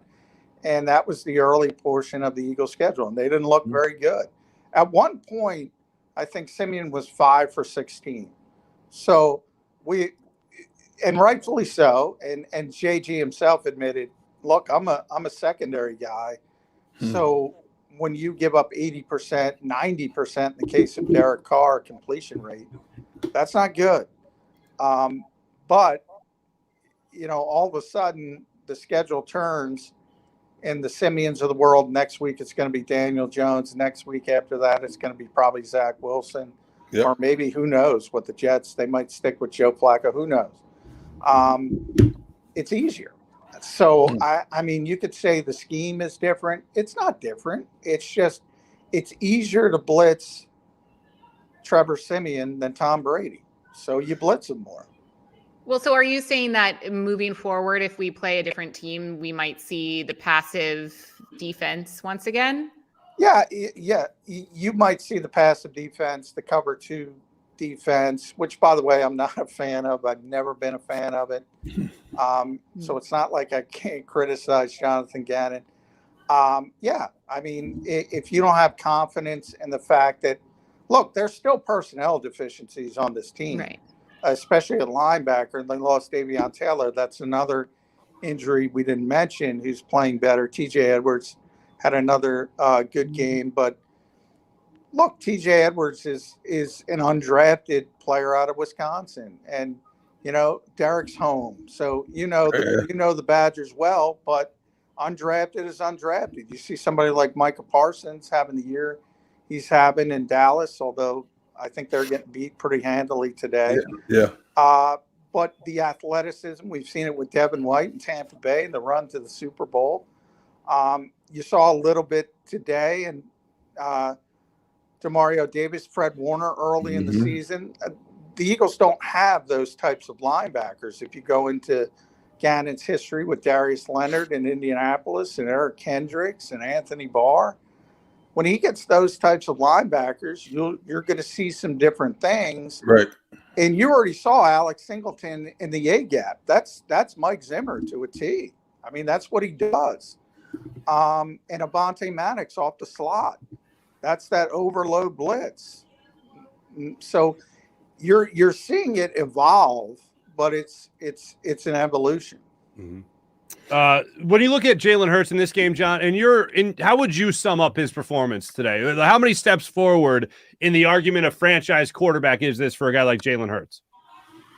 Well, I wish we could. I know we can't, but I wish we could stop saying he's the franchise quarterback after a win. He's not the franchise quarterback after a loss. It's right. all, it's all information that you gather and you try to figure out. And look, I just said, running the football, and not just Jalen running the football. What he does to opposing defenses that allows Jordan Howard to get the space that he's gotten during this run, Boston's gotten today, Miles Sanders, he makes a difference on opposing defenses. And Nick Sirianni talked about it today again. And that's why he is the crux, along with the offensive line, obviously. He's the crux of why this running game is so effective. And the Eagles have shifted, as we know, from heavy read option, throwing the football early in the season, to running the football over this sort of stretch. So then you start to say, okay, what's he doing throwing the football? That part is still a work in progress. Doesn't matter today because you blew out the Saints early. It was 33-7. The guts of the game, still holds on to the football a little bit too long at times. You'd like to see him trust what he's saying, get the football out of his hands. That one pass to Miles down the sidelines, you wanted to sort of, hit them both. Miles, go after the football. Jalen, put some mustard on that. It's probably a touchdown either way if one of them does, or it's a big play if Miles goes and tries to come back to the football, or Jalen just puts a little bit more on it. So it's still a work in progress for throwing the football, and I think most people recognize that.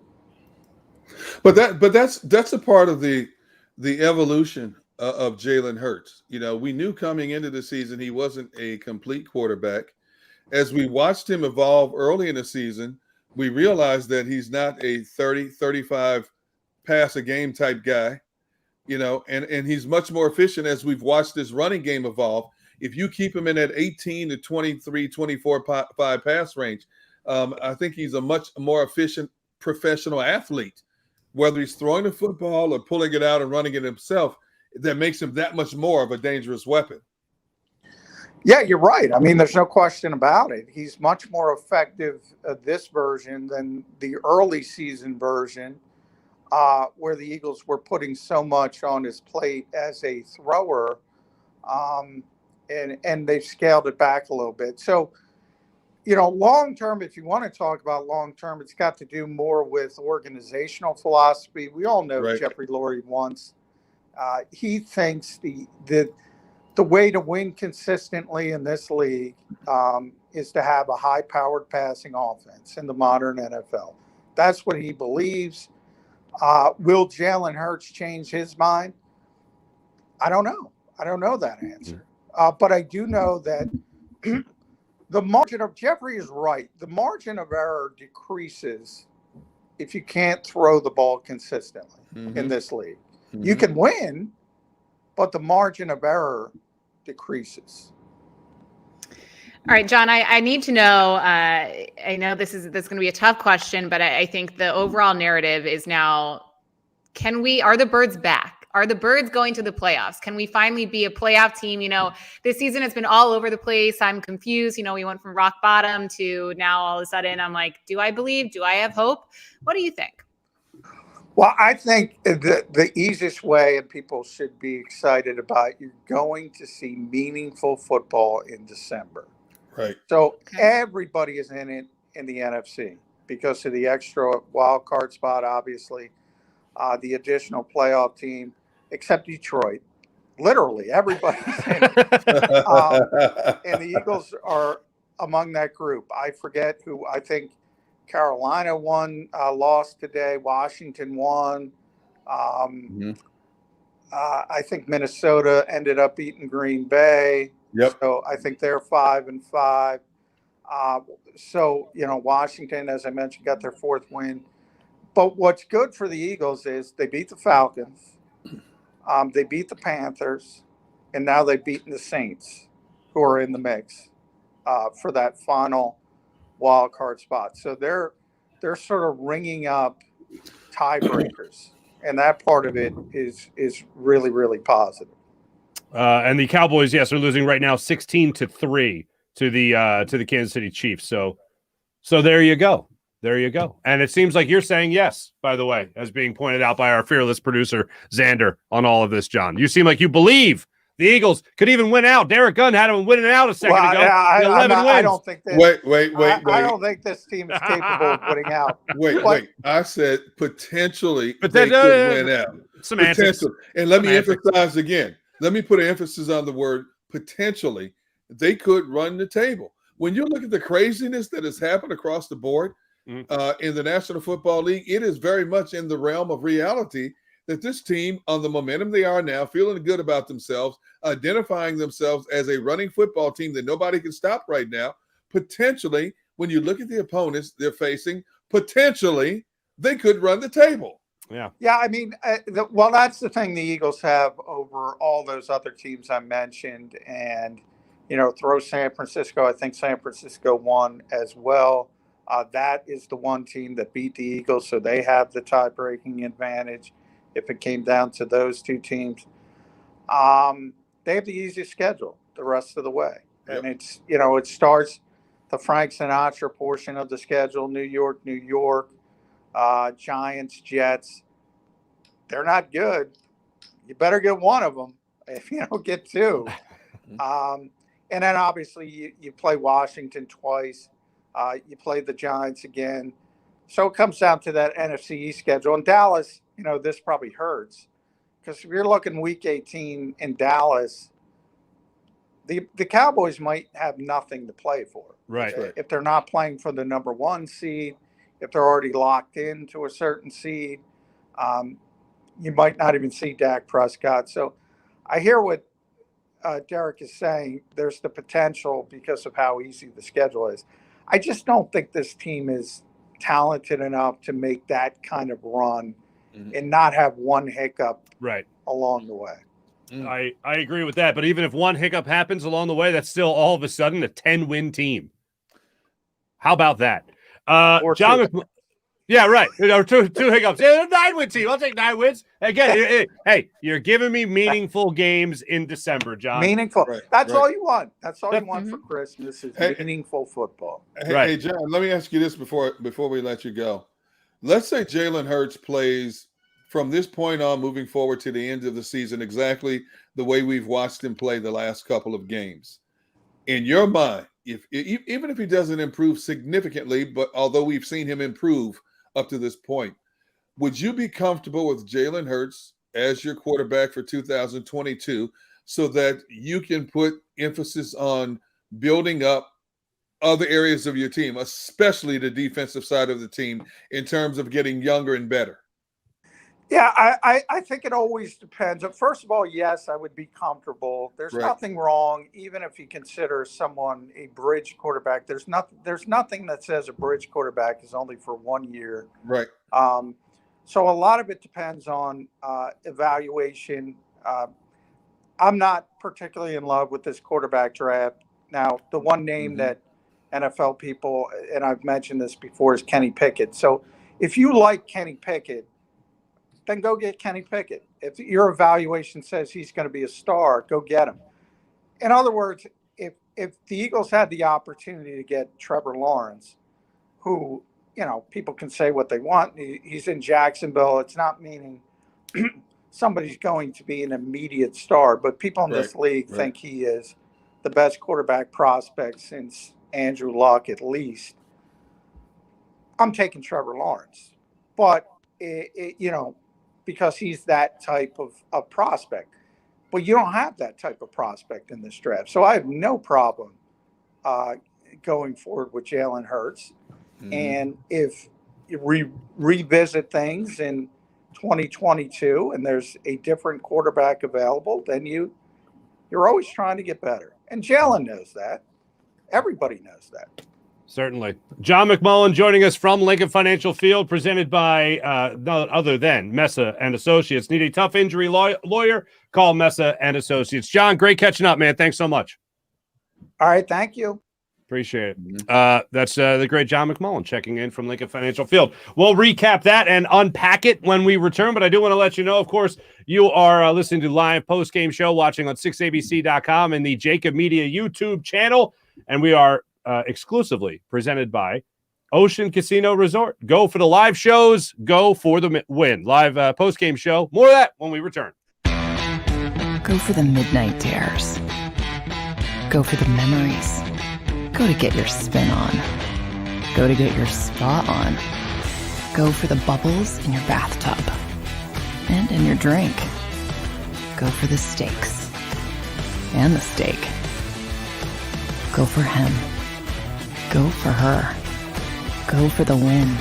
Go to Ocean Casino Resort. Book your trip at theoceanac.com. You know you like being right.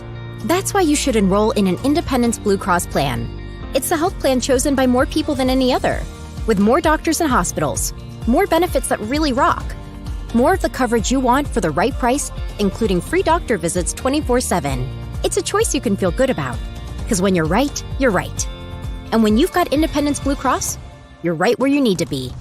Call 1-844-200-2583 today to get an Independence Blue Cross plan.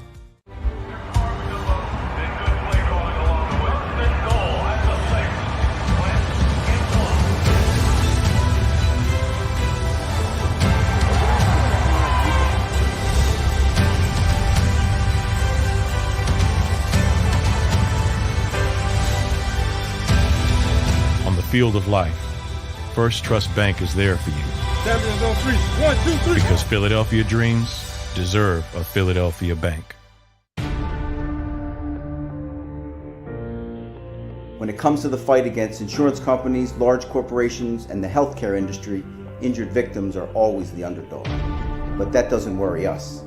At Messon Associates, we're an injury law firm from Philadelphia, and we come to fight.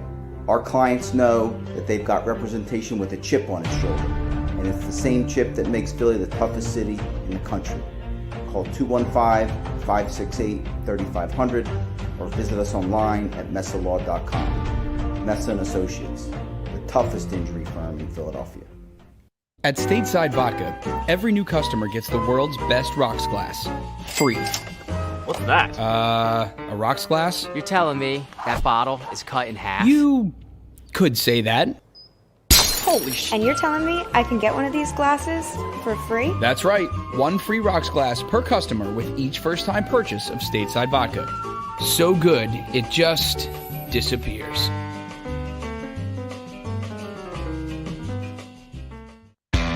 Go for the midnight dares. Go for the game. Go for the hits. Go for the fans. Go for the win. Go to Ocean Casino Resort. Book your trip at theoceanac.com.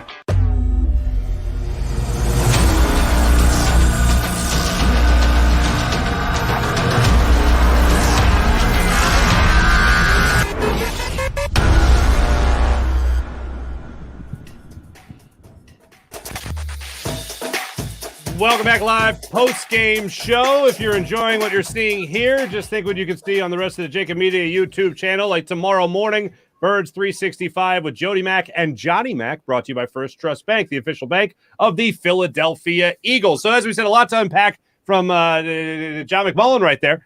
Let's start it off with this one here with Jalen Hurts. I've well documented throughout the entire year. I have rooted hard for Jalen Hurts. I want him to be the guy going forward. It's a matter of whether or not he can go on the football field and prove that. And I know some of the naysayers last week were saying, oh, all his numbers were in the first half. To that, I said what I thought was very smart and eloquent, if I may say so myself. So what?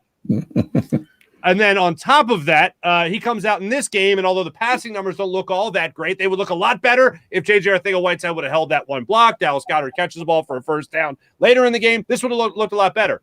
The bottom line when you have a quarterback is in any way, shape, or form, find a way to win. He found a way to win this football game. He found a way to keep his offense moving, especially when it mattered most. When they started to sputter a little bit, and again, they wouldn't have if a couple of things would have went their way, if other guys, like I said, held a block, caught a football, whatever it might be. But throughout this entire game, I was impressed with Jalen Hurts, what he was able to do to make sure that his team stayed in front. And I made the comparison earlier. But I'll never forget being a little tiny kid, watching that Monday Night Football game with Randall Cunningham being able to get that touchdown and stay aboard as he took that hit from Carl Banks. I'm blanking on who he found in the end zone. Was it Mike Quick that he hit in the end zone for the touchdown? That play reminded me that Jalen Hurts made today, where he was able to break the linebacker, or the defensive lineman's ankles and then run 24 yards for that touchdown that gave him 40 points in this game.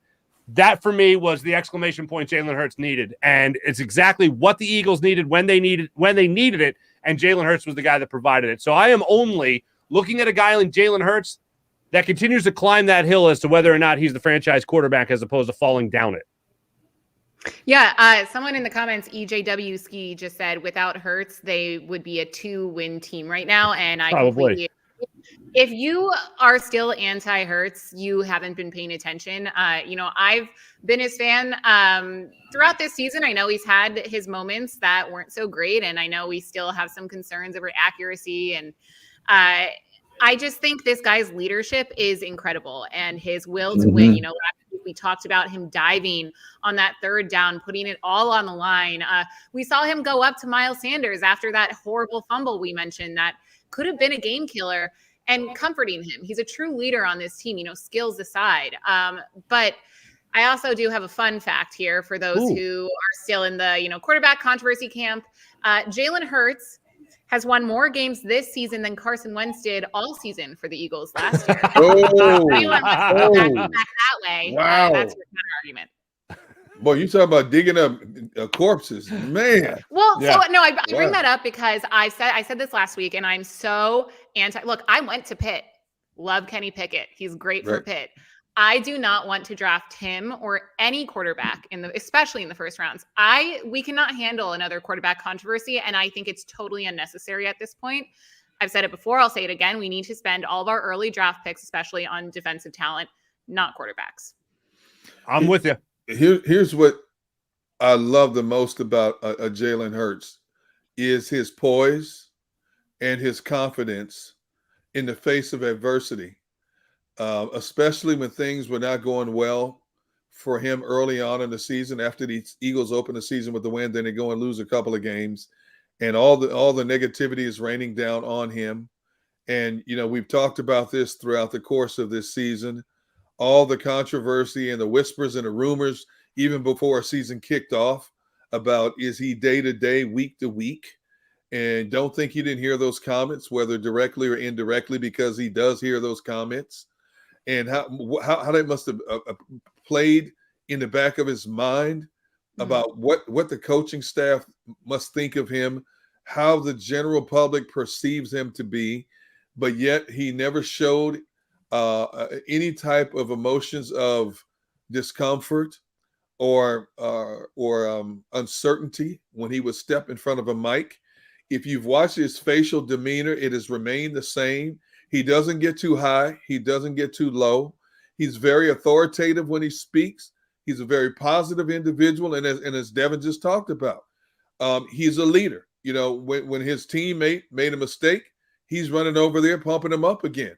And that's what a leader does. And when you're considered the lead quarterback of the National Football League, everything you do is magnified 10 times more so than any other position on the field, whether it's offense or defense.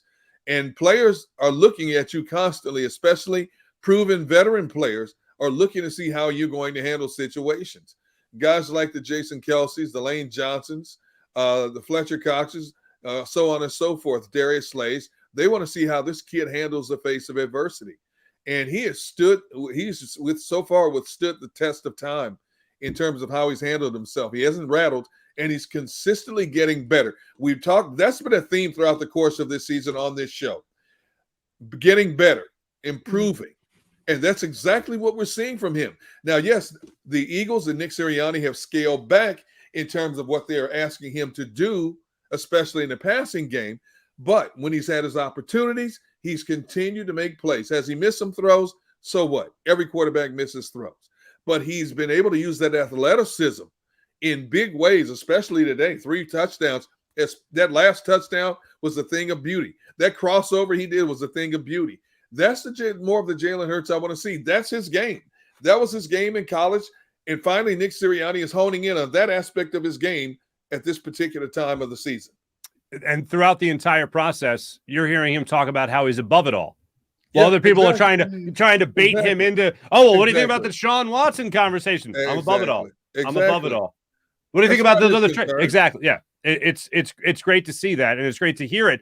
And even when you talk about games where his numbers have been off the charts, did we win? No? Then I don't want to talk about it. Right. This is what we beg of our athletes. Every single athlete that plays in Philly, any athlete that you root for, this is what you beg of them, that they just keep a good head on their shoulders, they maintain a positive attitude, and they keep on working their butts off. And that's exactly what Jalen Hurts has been doing throughout this entire year. He said, you know what? I know I wasn't supposed to be the guy. I was drafted as a second-round pick to be a backup to Carson Wentz. I shouldn't even be sniffing the football field. And now all of a sudden, through the last 4 games of last year as the Eagles starting quarterback, he said, this is my opportunity. They trade Carson Wentz in the offseason. This is my opportunity. Well, what about the outside noise? Yeah, I'm not listening to any of that because this is my chance. If it wasn't going to be here in Philadelphia, Jalen Hurts had the mindset that he was going to put the best possible version of himself on film.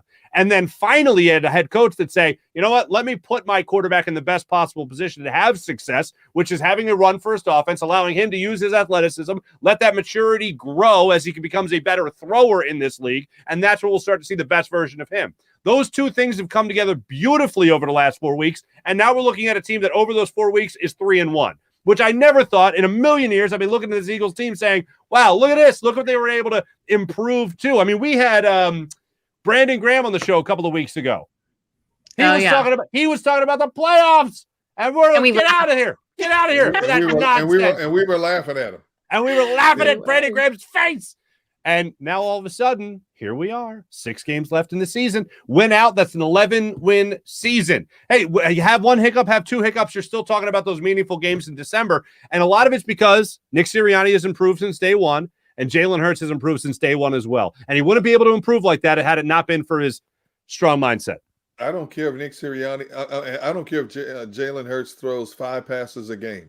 If the team wins, that's all they care about. That's all the organization cares about. That's all the fan base cares about. That's all the media should care about, is that this team is still relevant when it counts the most in mid to late December and early January. Mm-hmm. By the way, I want to make sure I give this guy's credit because I don't think he made too many plays for the Eagles, but he certainly made this one. I'm trying to get his name. It wasn't Mike Quick in the end zone when Randall Cunningham took the hit. It was Jimmy Giles, baby. Jimmy Giles. Giles, corner in the end zone, touchdown from Randall Cunningham. That was the Carl Banks play right there. That's what we found.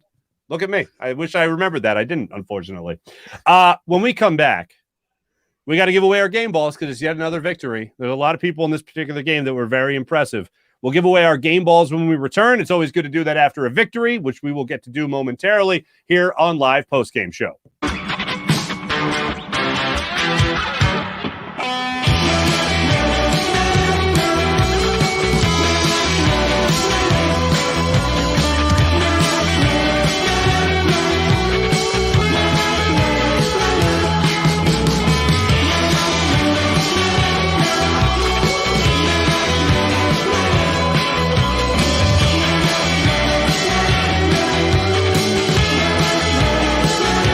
At Stateside Vodka, every new customer gets the world's best rocks glass, free.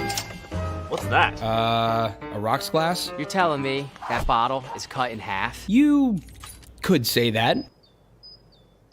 Holy shit. The glass is for cocktails, right? It's for this, this, this, and that. Is the length of the glass equal to your... You betcha. But is it made out of... Glass? Okay, but is the rim... Smooth? Will you stop doing... That? I'm the professional here. And you're telling me I can get one of these glasses for free? That's right. 1 free rocks glass per customer with each first-time purchase of Stateside Vodka. All from the company that's highly awarded. 0 carbs, 0 sugar, and deliciously tasting vodka. So good, it just... disappears.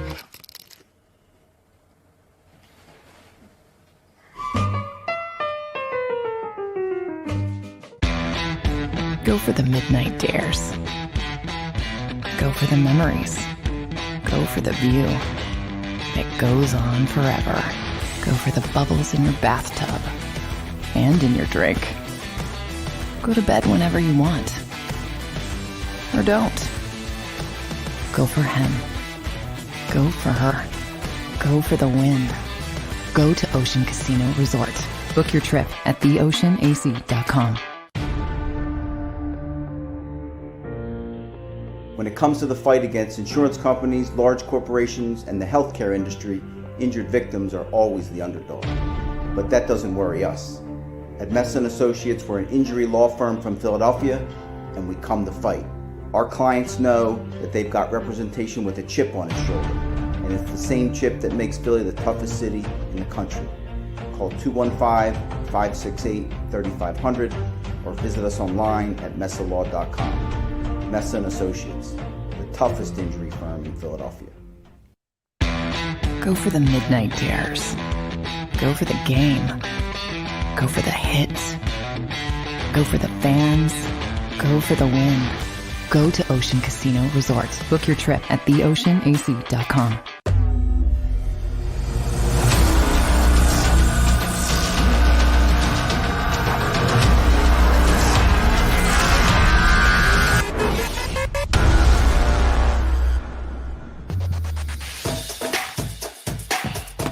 Don't forget, people, don't forget to check us out at the JAKIB Media YouTube channel for those that are watching us right now on 6abc.com. And also don't forget the people that are JAKIB Media, check us out at 6abc.com as well. But listen, don't forget to like and share the JAKIB Media YouTube page as well. So make sure you guys check that out. And don't forget, we are fueled by Stateside Vodka. See the scroll below. Use promo code JAKIB for 15% off. That's promo code JAKIB for 15% off a popular Stateside Vodka soda. So make sure you guys check that out as well. 15% off the very popular Stateside Vodka soda, which I've enjoyed on a number of occasions. And it's more so in the beginning of the season because I needed it. But currently, it's just out of celebration nowadays, which I greatly appreciate. We've been talking a lot about Jalen Hurts throughout the entire show. We've been talking a lot about Nick Sirianni and Jonathan Gannon. We're going to give away our game balls in just a second. But one thing, we talked a lot about Miles Sanders earlier in the show, and Gunnar and Devin, obviously, we weighed in on this. But if Jordan Howard has to miss a substantial amount of time, are you concerned about Miles Sanders going forward in the fumbling issue, or are you more of this was just a matter of kicking off the rust? I think we give him, like you mentioned earlier, the benefit of the doubt. I think, Miles Sanders, we all know, is an elite running back. I think he can just get it together. I know he knows he made mistakes today, so hopefully he learns from them. I do know, and I meant to ask Sean McMullen about this when he was on earlier. We talked to him about just keeping all of the running backs on the roster, including Kenneth Gainwell. So I wonder if that is a possibility if Jordan Howard is out. I don't know. I don't know if that will even help anything. Because I know Kenneth Gainwell has had some big plays for us, but he also hasn't had some great ones. So I think everyone has their moments, and I think Miles Sanders will learn from this one. Gunnar, same category? Yeah, that's the great thing about having depth at the running back position, or at any position for that matter, that you have these interchangeable parts. They all bring a different style. So if Jordan Howard is out for a while, you like the battering ram approach that you have with the Jordan Howard, which they didn't have at the beginning of the season because of its effectiveness in terms of wearing down would-be tacklers. But you still have three quality backs. There are a lot of teams out there that can't go 4 deep in a backfield in the National Football League. As much as you would like to have Jordan Howard available, Jordan Howard's out, Kenneth Gainwell's in. Miles Sanders out, Boston Scott is in. So you have that depth. And so you'd hate to see Jordan Howard be out for any length of time, but you have to feel good about the fact that, well, now that Miles is back, as long as he can stay healthy, you still have a good trio of backs at your disposal to attack your opponents in the future. All right. It's that time in the program we like to get to every single week. And when it's a rough week, we frown upon it because we don't want to take footballs away from people. We want to give game balls away. Anyone want to go first when it comes to giving a game ball to someone that whose star really shone today? I'll go first, since Stegan usually likes to pick on me and makes me go first anyways. I try to shake it up. Last week I went Darius Slay, knowing or assuming you guys would choose some offensive players. How do you not choose Jalen Hurts after this game? Like, he had 3 rushing touchdowns. He has 8 this year. That's the most for a quarterback in the NFL. He's just playing amazing. And I think we all need to keep in mind that this is his first season as quarterback number one. He's showing so much promise. For those who don't think he can be an elite quarterback, have you been paying attention to Jalen Hurts, especially these recent games? He's been playing incredibly. He's such a leader. Big fan. He has to get the game ball. Game ball from Devin Caney goes to Jalen Hurts. D-Gun. Wow. I'm going to go with big play Darius Slay. Oh, look at you. Third interception in 4 games, touchdowns. He's having a phenomenal year, arguably a Pro Bowl type season. Last 2 games, Jonathan Gannon has allowed him to play, which I think he's more effective playing in terms of coming up and playing bump and run with wide receivers. So hopefully, I know he's in concussion protocol now, but hopefully he doesn't miss any games. I got to give it to my man, big play Slay. He is so particular that I was relieved for him to get an interception return for a touchdown. Right. Because even after the first touchdown he had, what was against the Lions, when Avonte Maddox punched it out, he picked it up, scoop and score. It was his first of 2 scoop and scores. He said after the first one, it would have been better if it was an interception. Right. And I'm like, look how particular you are. And then he finally gets the pick 6 in this game. And took it to the house. And you knew from the second he caught it, you knew he was gone on that. So that was great to say. Also, Avonte Maddox said after the game, I always tease Darius Slay that he's old, but I guess he's still 21. So good for him. So he's still showing that speed. My game ball, it comes to, we love guys that will fight for one another. And Jalen Hurts definitely worthy up there, no question. Gunner, no question. Darius Slay up there, 3 touchdowns. I believe, I don't know if it rang true even through the Lions game today, but he has more touchdowns than the Lions over the last 3 weeks. So go figure. Ouch. My game ball today, Jordan Mailata. Okay. Owning people on the offensive line today. Cam Jordan, see you later. A little stiff arm to him, to his mug, knocked him down. Got into it with Davenport after Davenport knocked Jalen Hurts out. And then he got into it again with Davenport later in the game where they had a little scrum on the floor, on the ground there. Jordan Mailata showed me so much in this game. We know how much he's matured and improved as a left tackle in the NFL. We know that already. Right. But to take over the leadership role, him going back and forth with Landon Dickerson throughout the week about who's a fridge and who's a house and who's a walk-in freezer and whatever, that was great. And then to see him come out of the football field and stick up for his young quarterback was great to see. To see him own that position in the left side of the line of scrimmage, that was great to see. Jordan Mailata gets my game ball because on a game like today, when the offensive line played as great as they have, and while we've been talking about Miles Sanders and we've talking about Jordan Howard and Boston Scott and maybe Kenny Gainwell, the offensive line has been the constant. And we have yet to give a game ball to any offensive lineman throughout this year. And I'd like to give a game ball today to Jordan Mailata for what he was able to do in this game, both as a leader and just as a one-man wrecking crew on the left side of that line of scrimmage. So that's why I go Jordan Mailata as my guy. I know we mentioned it. Odds. Just what would you say? Going forward, 6 games left in the year. How the Eagles going to fare in the next 6 games here? Can they get to 11 wins on the season? Can they go 5-1? Can they go 6-0, 4-2? How's the rest of the season shake out from this point on? I would be extremely shocked if they didn't go at least 4-2 over the last 6. 4-2. All right. At least 4-2, a minimum of 4-2.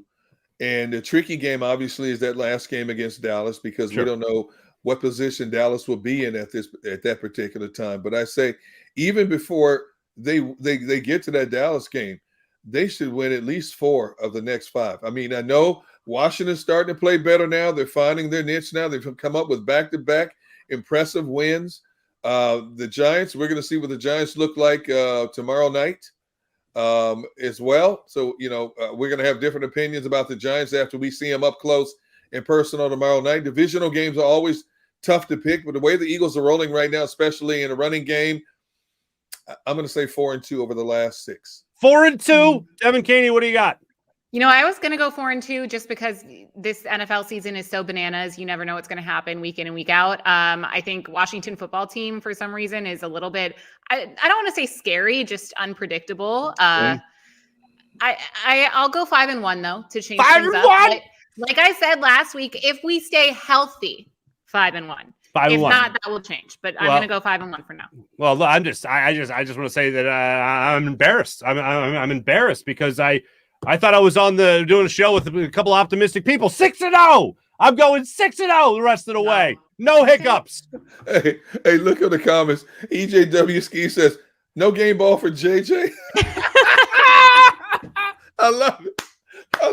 And on that note, there's no better way to sign off than that. EJW, you guys, Eric's also saying 17 games. Let's not forget. No, I'm partying at 6-0. Why not? I'll ride that. I'll ride that. Ladies and gentlemen, thanks for joining us. Everyone in the comments, thanks so much. For Devin Caney, for Derek Gunn, thanks so much for Xander Krause also produced the program as well. My name is Mark Barzetta. Thanks for watching live post-game show that is exclusively presented by Ocean Casino Resort. Go for the live show. Go for the win. We'll see you guys next week, hopefully after a fine Eagles victory over the Giants. Have a great week, everybody. Go Birds. Go for the midnight dares.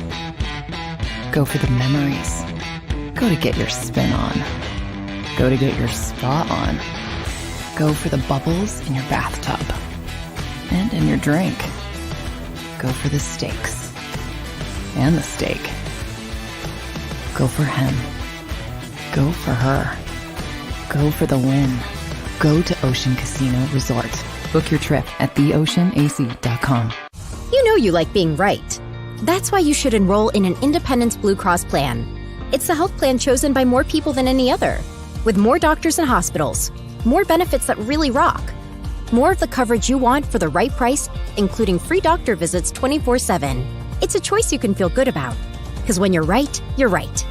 And when you've got Independence Blue Cross, you're right where you need to be. Call 1-844-200-2583 today to get an Independence Blue Cross plan.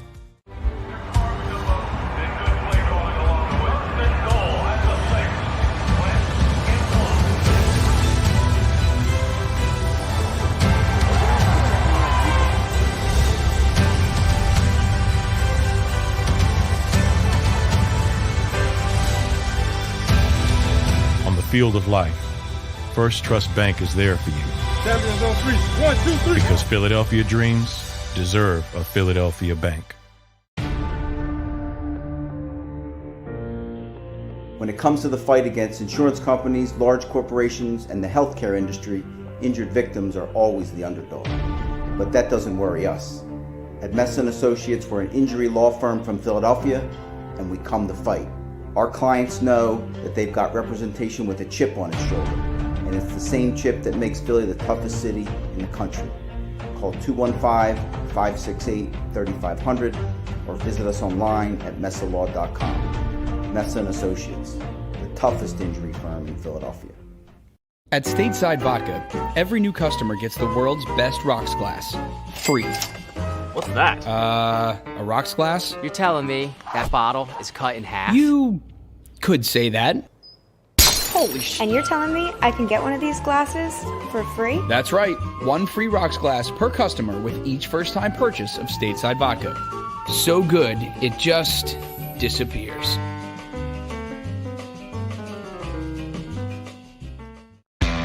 Go for the midnight dares. Go for the game. Go for the hits. Go for the fans. Go for the win. Go to Ocean Casino Resort. Book your trip at theoceanac.com.